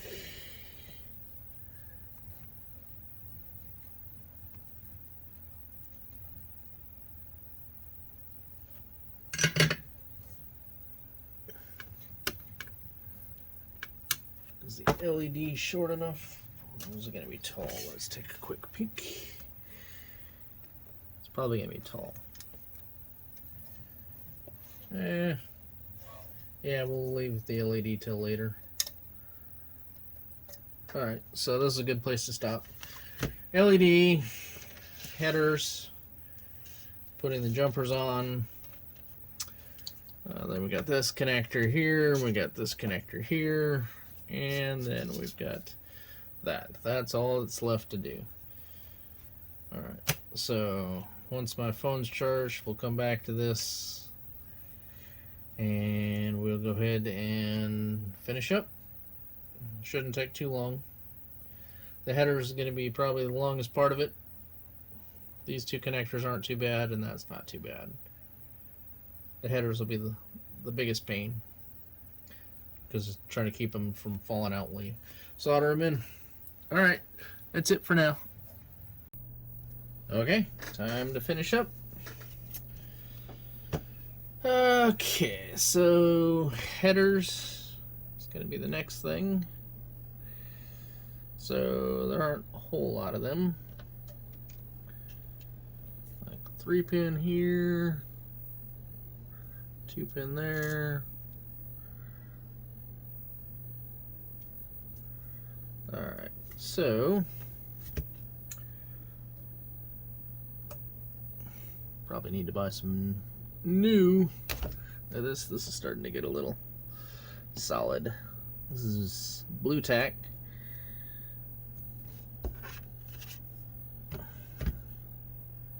Holds it in place. The one where I first discovered this stuff was watching Adrian's Digital Basement. He has a lot of really good videos. I saw him using that and like, hey, that's a good idea.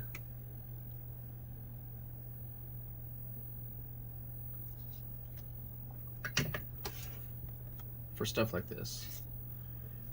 I don't like using it on sockets though, because it gets stuck inside the socket. This, you know, the headers are easy to clean off, so it's not a big deal.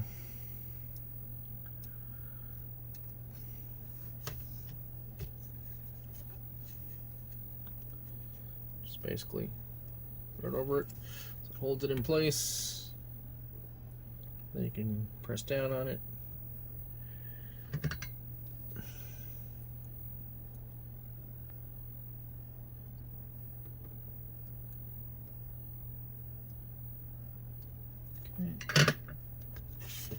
It's basically silly putty.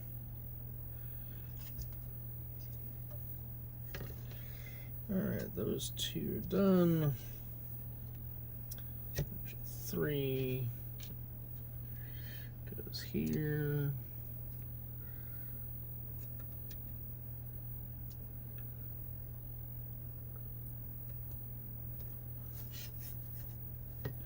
Holds it in place.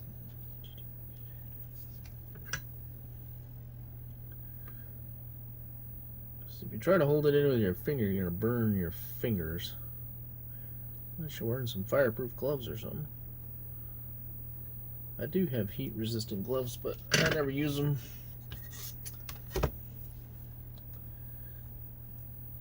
See, there's a little bit of residue left on that, but you just take that off with your fingers and you're good to go. Let's see, I think there's another 3 right here. Come on.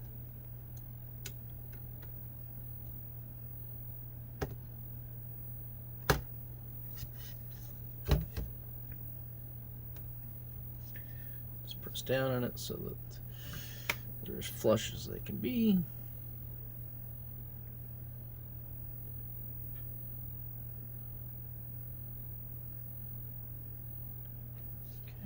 Okay.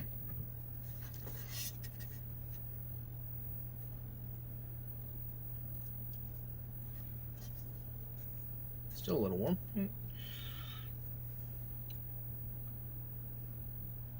It's a little off kilter, but not enough to risk burning my fingers to fix. 1, 2, 3, 4, 5, 6.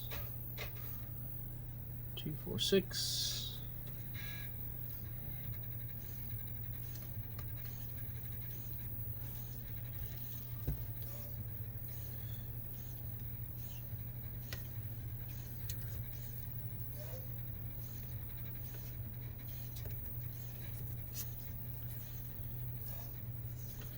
So with the longer one, I'll do 1 pin, then make sure it is somewhat square, because I can hold the other pins and it won't burn me. Yeah, that's square, so good.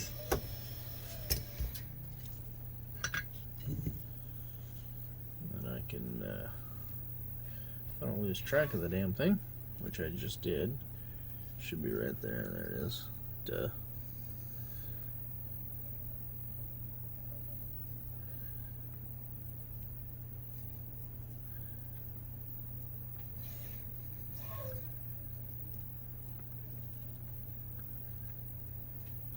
Come on.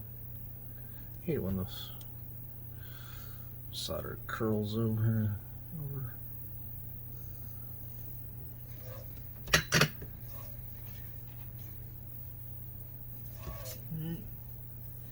That looks good.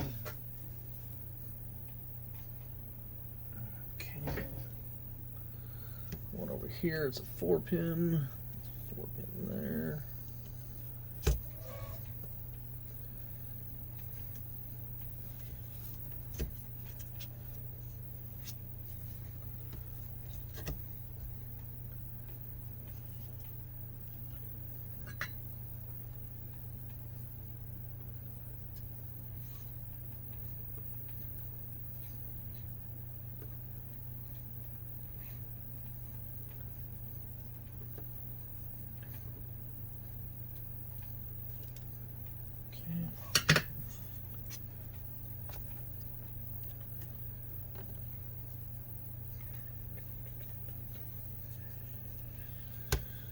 Alright, got that one, that one, that one, that one, that one, that one.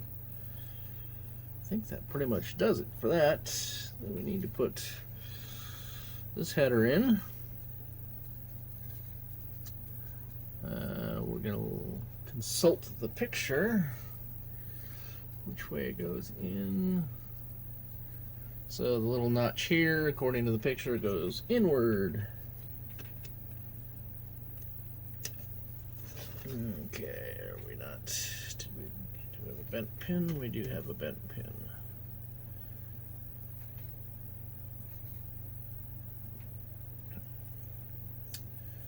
Where are my needle nose pliers?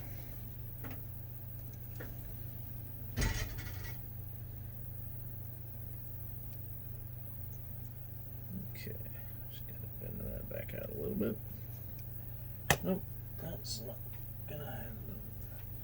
So I need a flat bladed screwdriver. Bend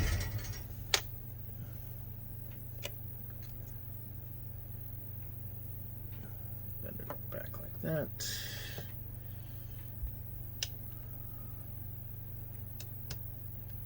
Alright, so everything is there. Yep, good and flush. Tack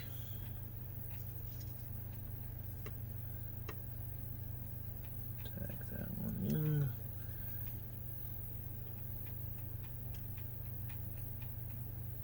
Tack that one in.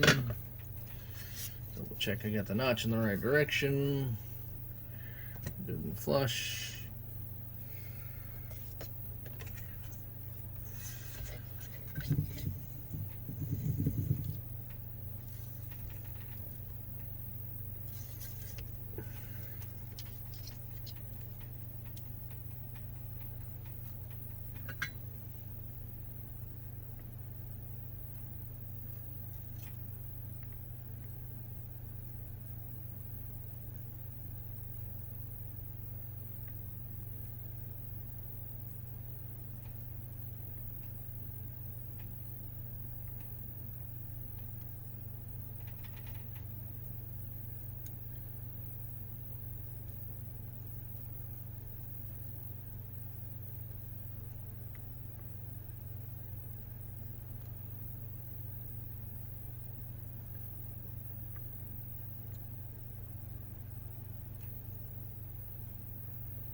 Got all the pins.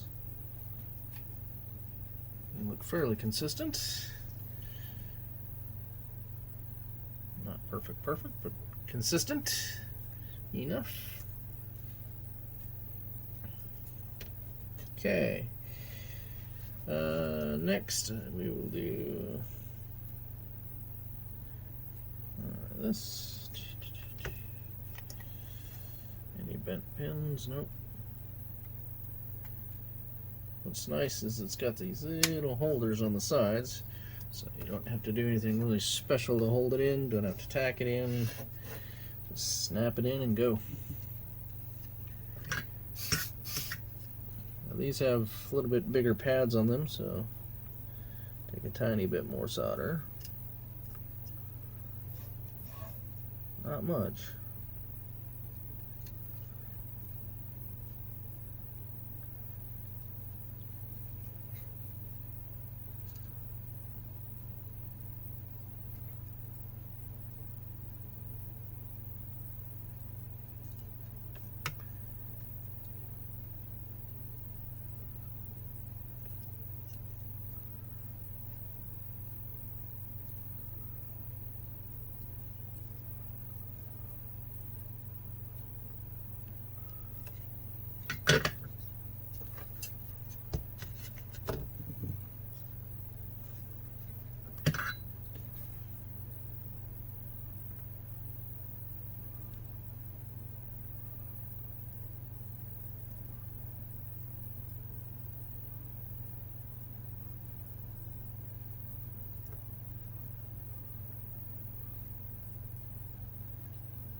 Looks good.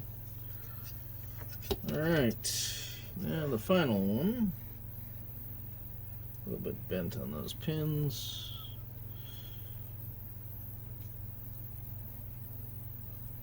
Now this will be interesting because these are not round.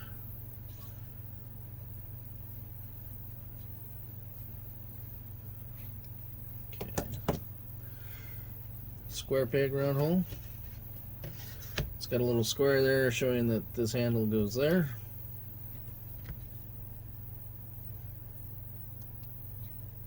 It just slides right in like that. I'm going to push the handle down so that we can. Alright.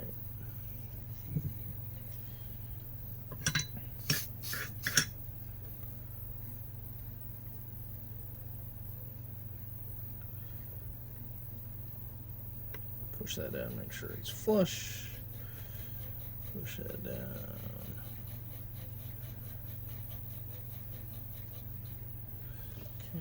Okay, let's verify that that's flush.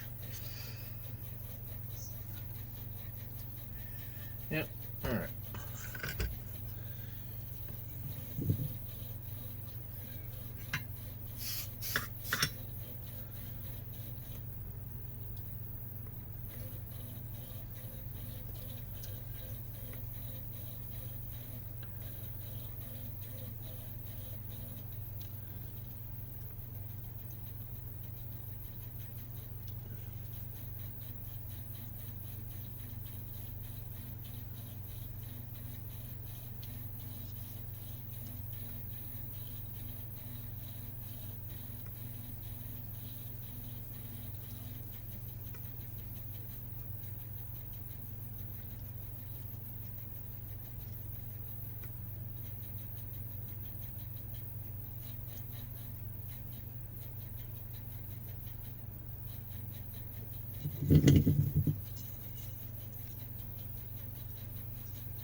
Since these pads are kind of oval,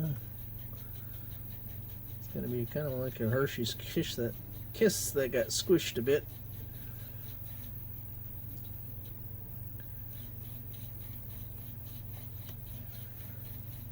enough room here, I don't have to flip this around.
Okay.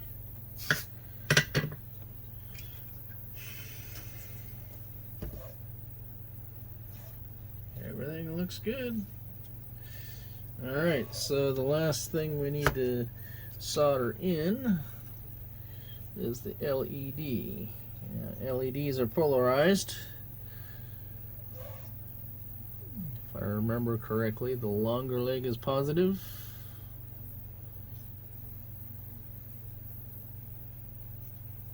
Does it have a little plus on this anywhere?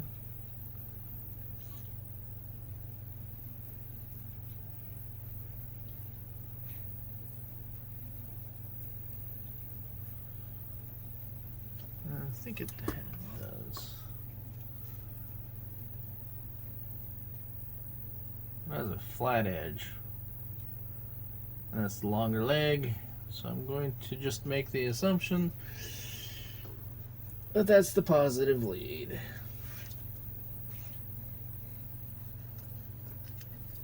If I'm wrong, the LED won't work.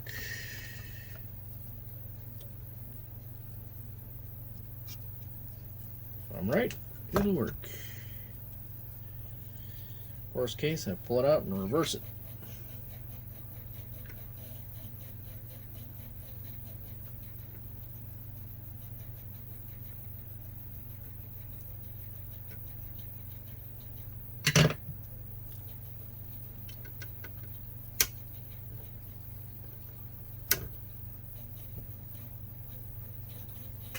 Okay. Alright, so that should be that, right? The crystal's in. That's up higher than I want it to be. I want that to be flush. I don't know why I didn't. Why that's not flush. I'm gonna use my. Let's just turn the desoldering gun on here and fix that. I don't know why I have it so high up on the board. I want that to be flush with the board.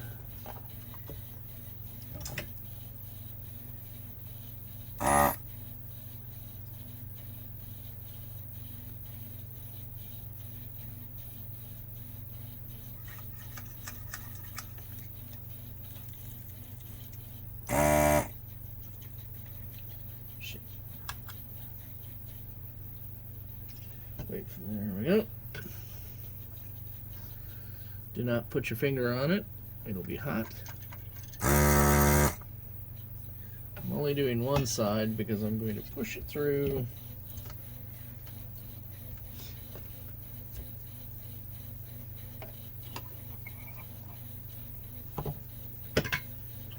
Heat the one leg up and push it through.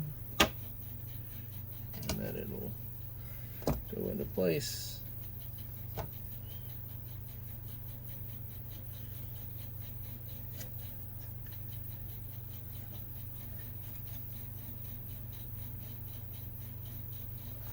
And we'll solder the other one in.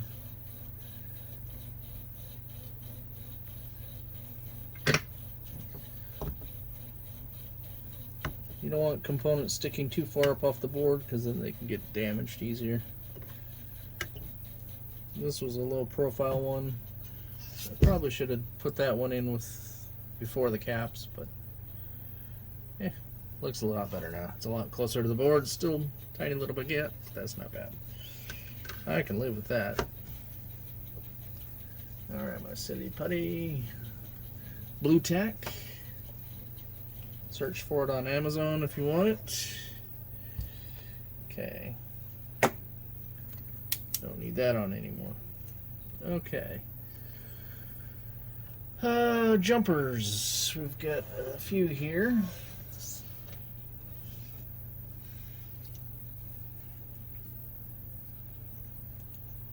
Where do we want jumpers? Let's look at the manual. Let's see here.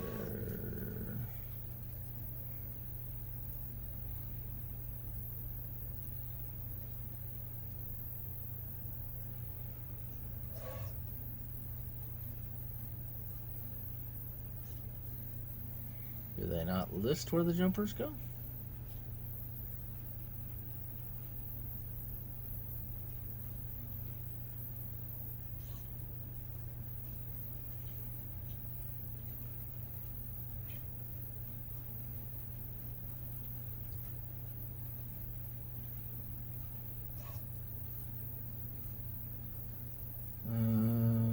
Maybe speed.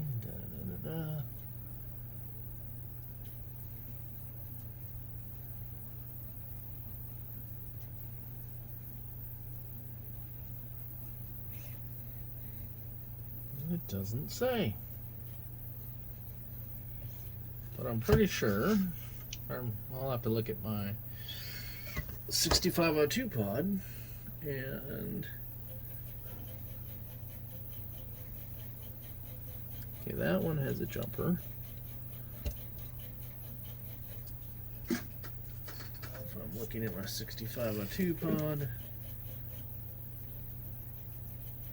No, the 6502 pod has slightly different jumpers on it, doesn't it? Alright, so so there should be one here, and that's based on which size EEPROM this is. And this is a 256. Did I change my other one? No, I did not. No, that one's still a 256. Okay, so that's a 256, so that goes there. We'll get back to you in a second. What other jumpers we have there? That don't need jumpers there. Jump 2, jump 1.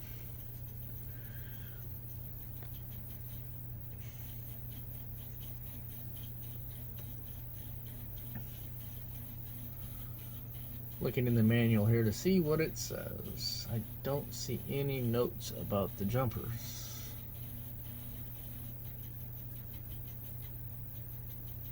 Where is, there's JP1 through 3, JP4, they're just listed as jumpers.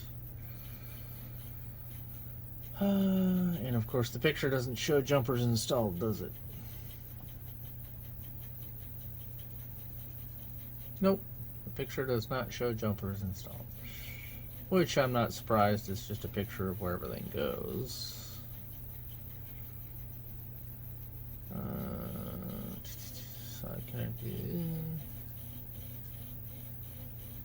Yeah, it's not listing jumpers at all. Here is it.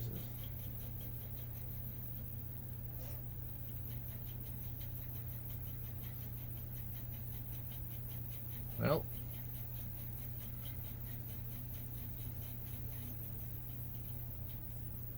oh wait, just gotta scroll down far enough. Jumper connections are used. JP1 connect reset line. So JP1 was over by, what is that? That's self-test. JP1, okay, so that's JP1. Connect reset line from 8 to 5 volt, no reset, or the mainframe reset by default to RST reset. So that sounds like that's the default. JP2.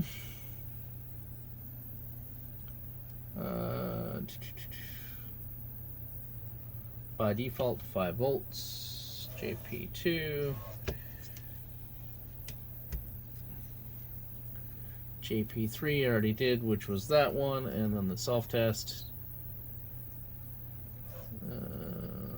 Okay. That's either on or off depending on whether or not you want to disable or enable PCB. Alright, so these are the protection modules. It's time to start inserting chips.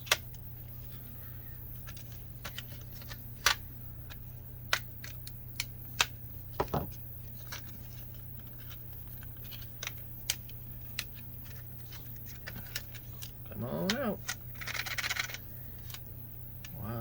What is holding you up?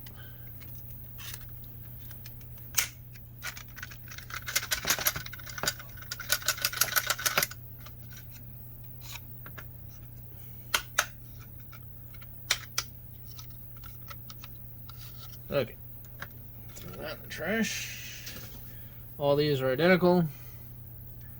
There's a little square for pin 1. So square, and just make sure you get them all. So it doesn't matter which one goes in which socket, as long as you get them all squared in there. And this is the downside of the machine pin sockets. Everything has to line up perfectly. So just make sure that they all in there just a little bit. And then presto. If you don't do that, you're gonna get a leg that goes out, whatever, and then you have to fix that, and that won't be any fun. Alright. Okay, everything lines up to the holes. Then push squarely down. And of course with these, because you got the extra holes, it's all got to make sure you're all the way up front. Pin 1, pin 1, pin 1. Little notch indicates pin 1. Everything lined up. Everything lined up.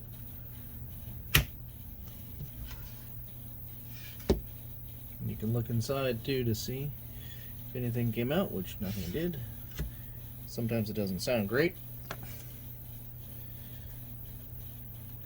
But these will not come loose.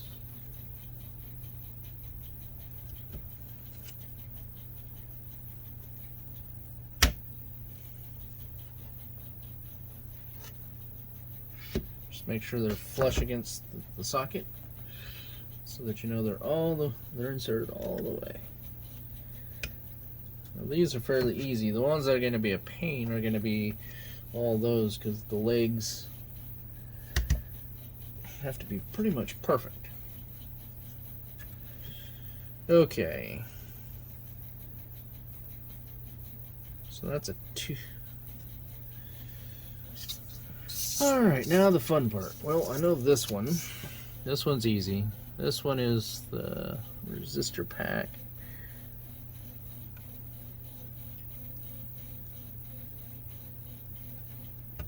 Alright, where is my leg straightener? There it is.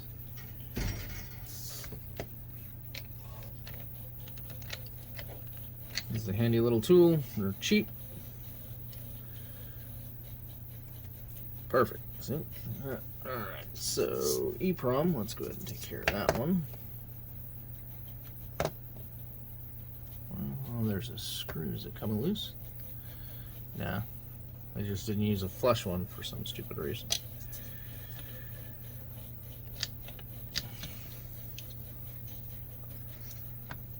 Pin 1 is here.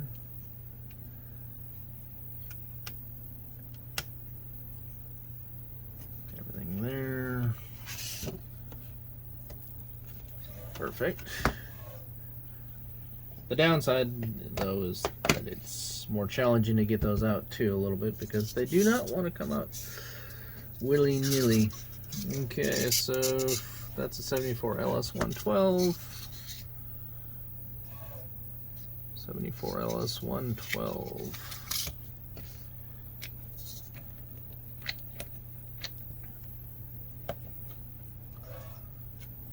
And I tend to put the back ones in first, and then that one.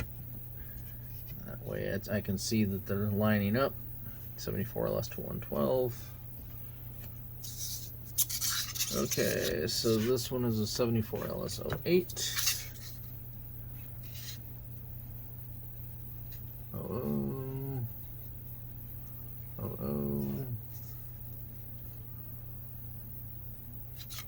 That looks like an 08. Let's just take these off the styrofoam here. It's going to be easier to... Styrofoam is not exactly the best thing to put these things in either, because styrofoam generates static.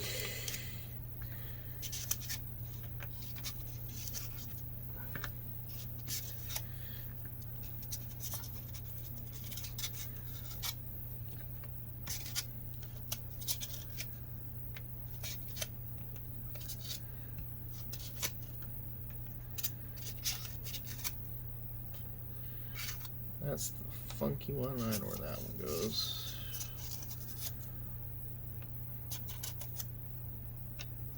Alright. Trash. And I know my Etmeg is bad here, so I'm going to have to get a new one of those, but that will go right there. So this will be the assembly, but I won't be able to test it. Alright, we were looking for an 08.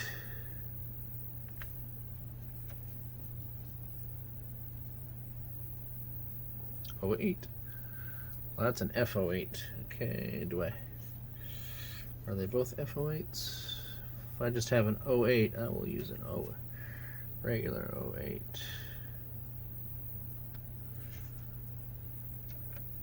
But if they're both F08s, yep, they are.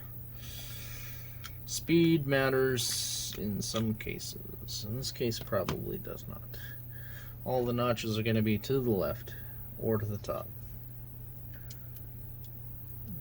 So everything's in there, and in it goes. Easy peasy for those.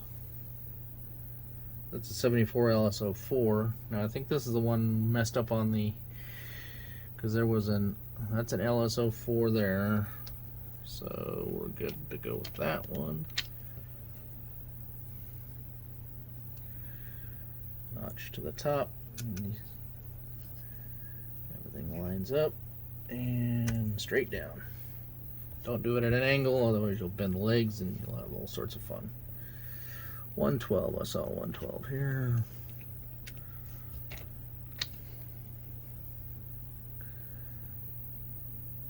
For LS, yep. In the holes, straight down. Other 08. Is this the other 08? Yep.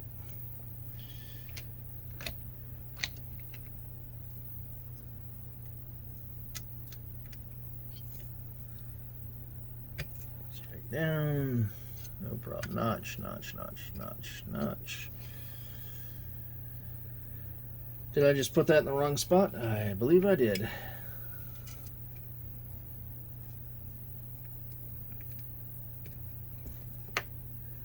Oh no. Okay, that's an 08 as well. Alright, so I have one more 08 in here somewhere. Okay. Is that an 08? Nope, it's 32. That's an F08. But I don't think I... Yeah, that one should be fine.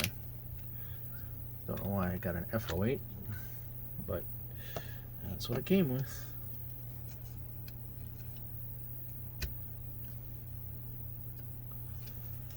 Okay, next up are these three.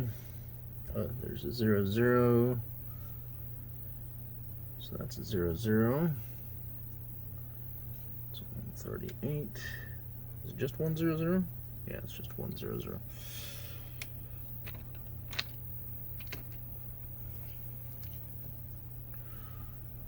Dot instead of a notch. Well, actually it has both. It has a dot and a notch. Go figure. Good, good, straight down. That is a LS125, which is right there.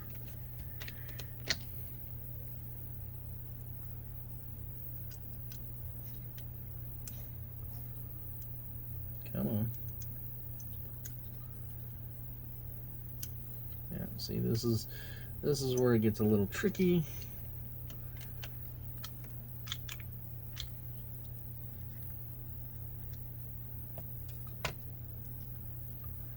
You definitely do not want to force it with machine pin sockets. All right, so are we off by? There we go. Sometimes you just gotta finesse them in there. 32, I think I saw that. ALS 32. Let's check the other ones here. Yeah, it's just a 32. Let's check the other ones to see what we have here. That's an HTC 04. So that one is a 138. So that is the only 32 that I have.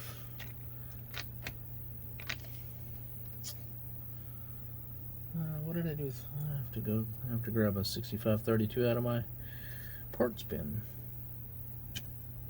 Because I forgot all about that. And then I gotta get a Z80 as well. I forgot to grab those, so it's not a big deal.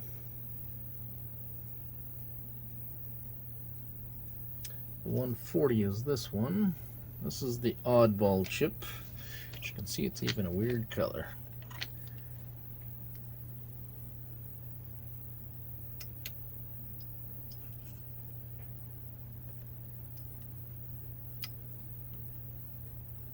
Just kind of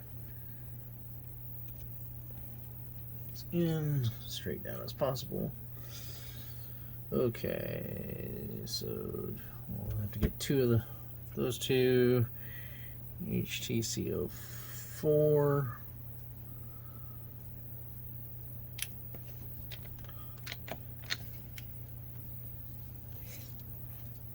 Okay.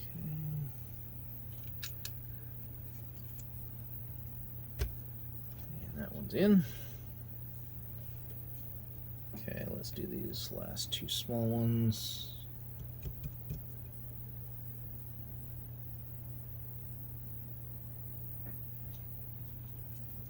$367.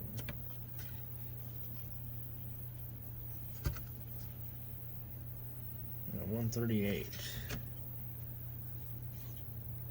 That's the 138.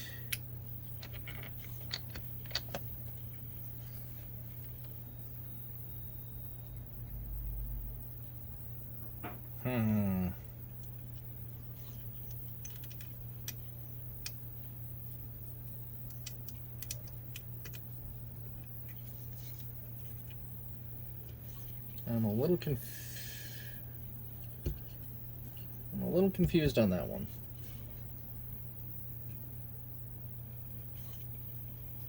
Because I don't have. That's 374. Let's just take them one at a time here and find their sockets. This is a 374.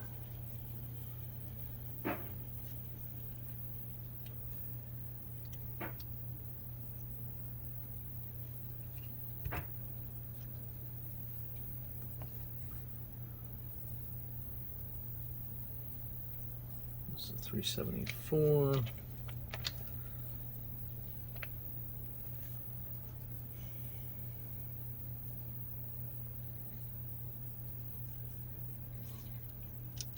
And these have a stripe and a dot and a notch, just in case you couldn't figure out what pin 1 was.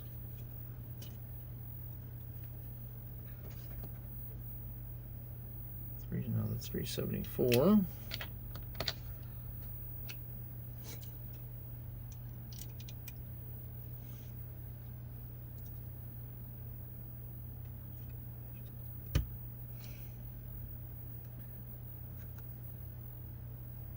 374.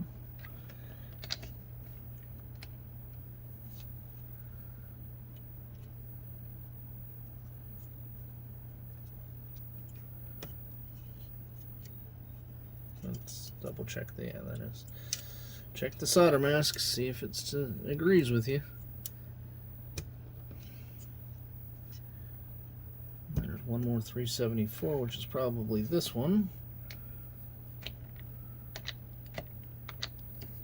I have a feeling U213 is not what it's supposed to be. We're going to have to look in the manual for that one. That one is a 374.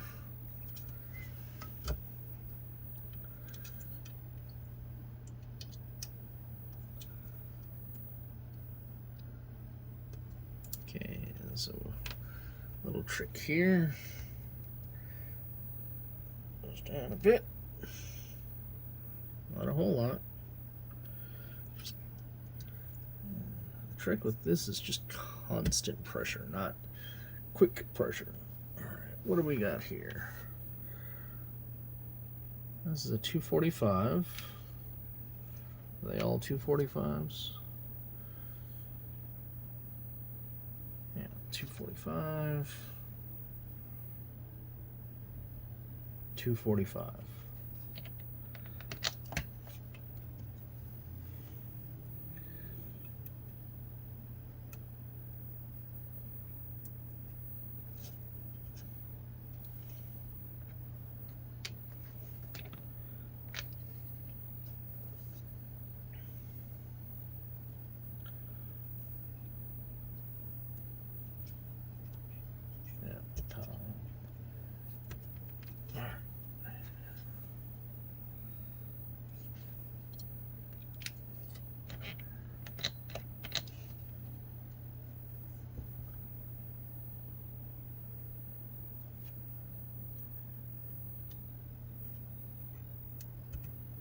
Okay, so that's it for chips, but what's confusing me about this one, it says that it's a 74 LS367, which I'd expect it to be a 20-pin chip like that. Not 1, 2, 3, 4, 5, 6, 7, 8 pin. So 8 16-pin, not a 16-pin chip. So back to the manual. And let's see if they have it populated.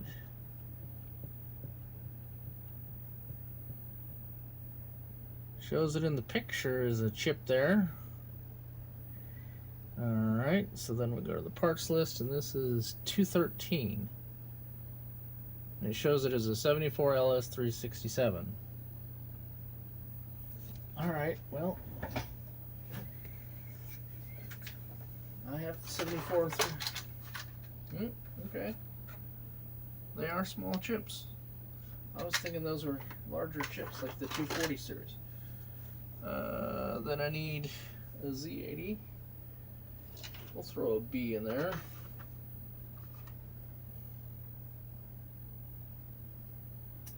See if I can get a cleaner one.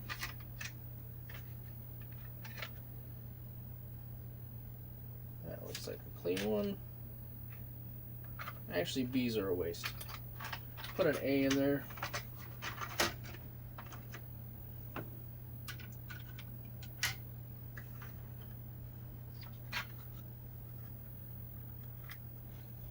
We'll put an A in there.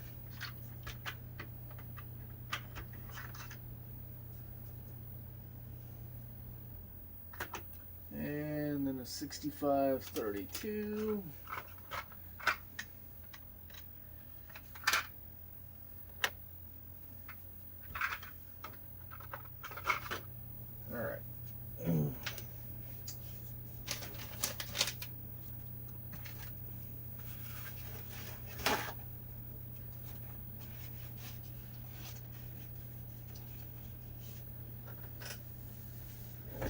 Let's do the easy one.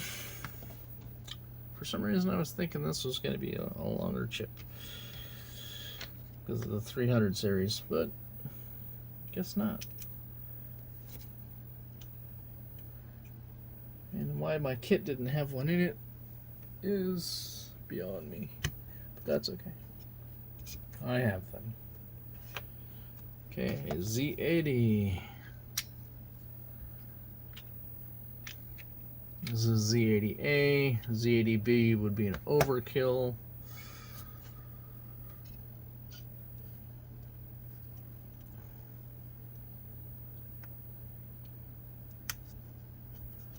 Make sure all the pins are in a hole, then press it down.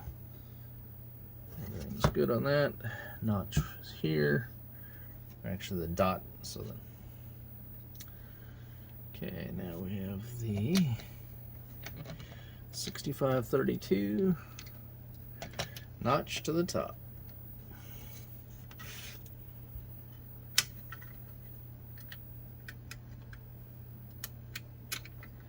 Oh, come on.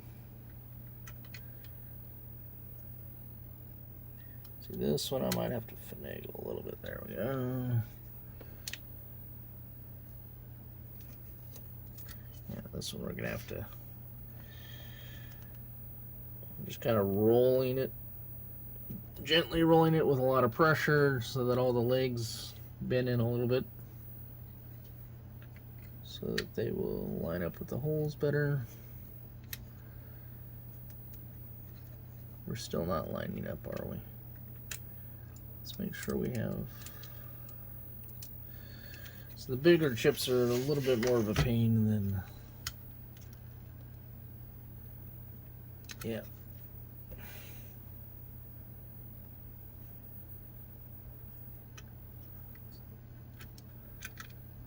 Make sure all those get in the holes. And if any pin is bent one way or the other, then it's going to make it a pain in the ass.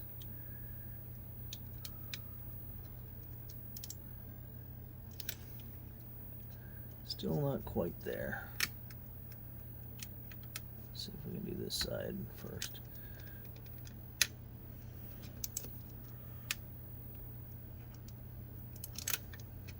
All right, let's do that side a little bit. All while making sure we're putting it in the right direction.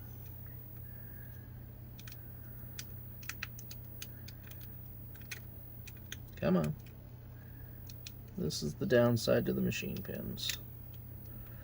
So they don't go in as easily as the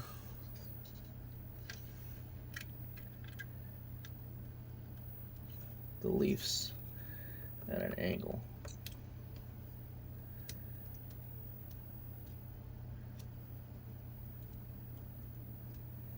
Now pushing the pins towards the holes here.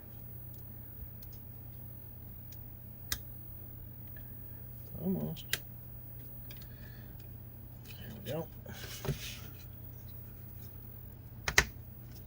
There. That bugger's in.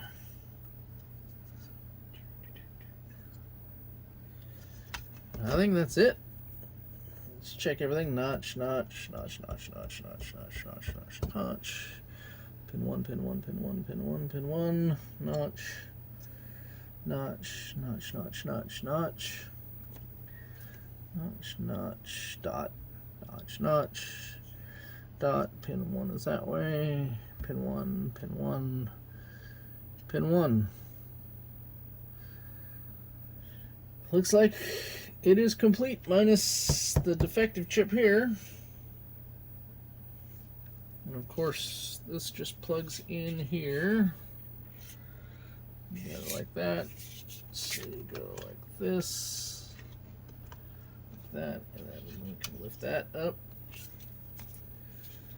Take that off. And then that is put in here, just like that. All done.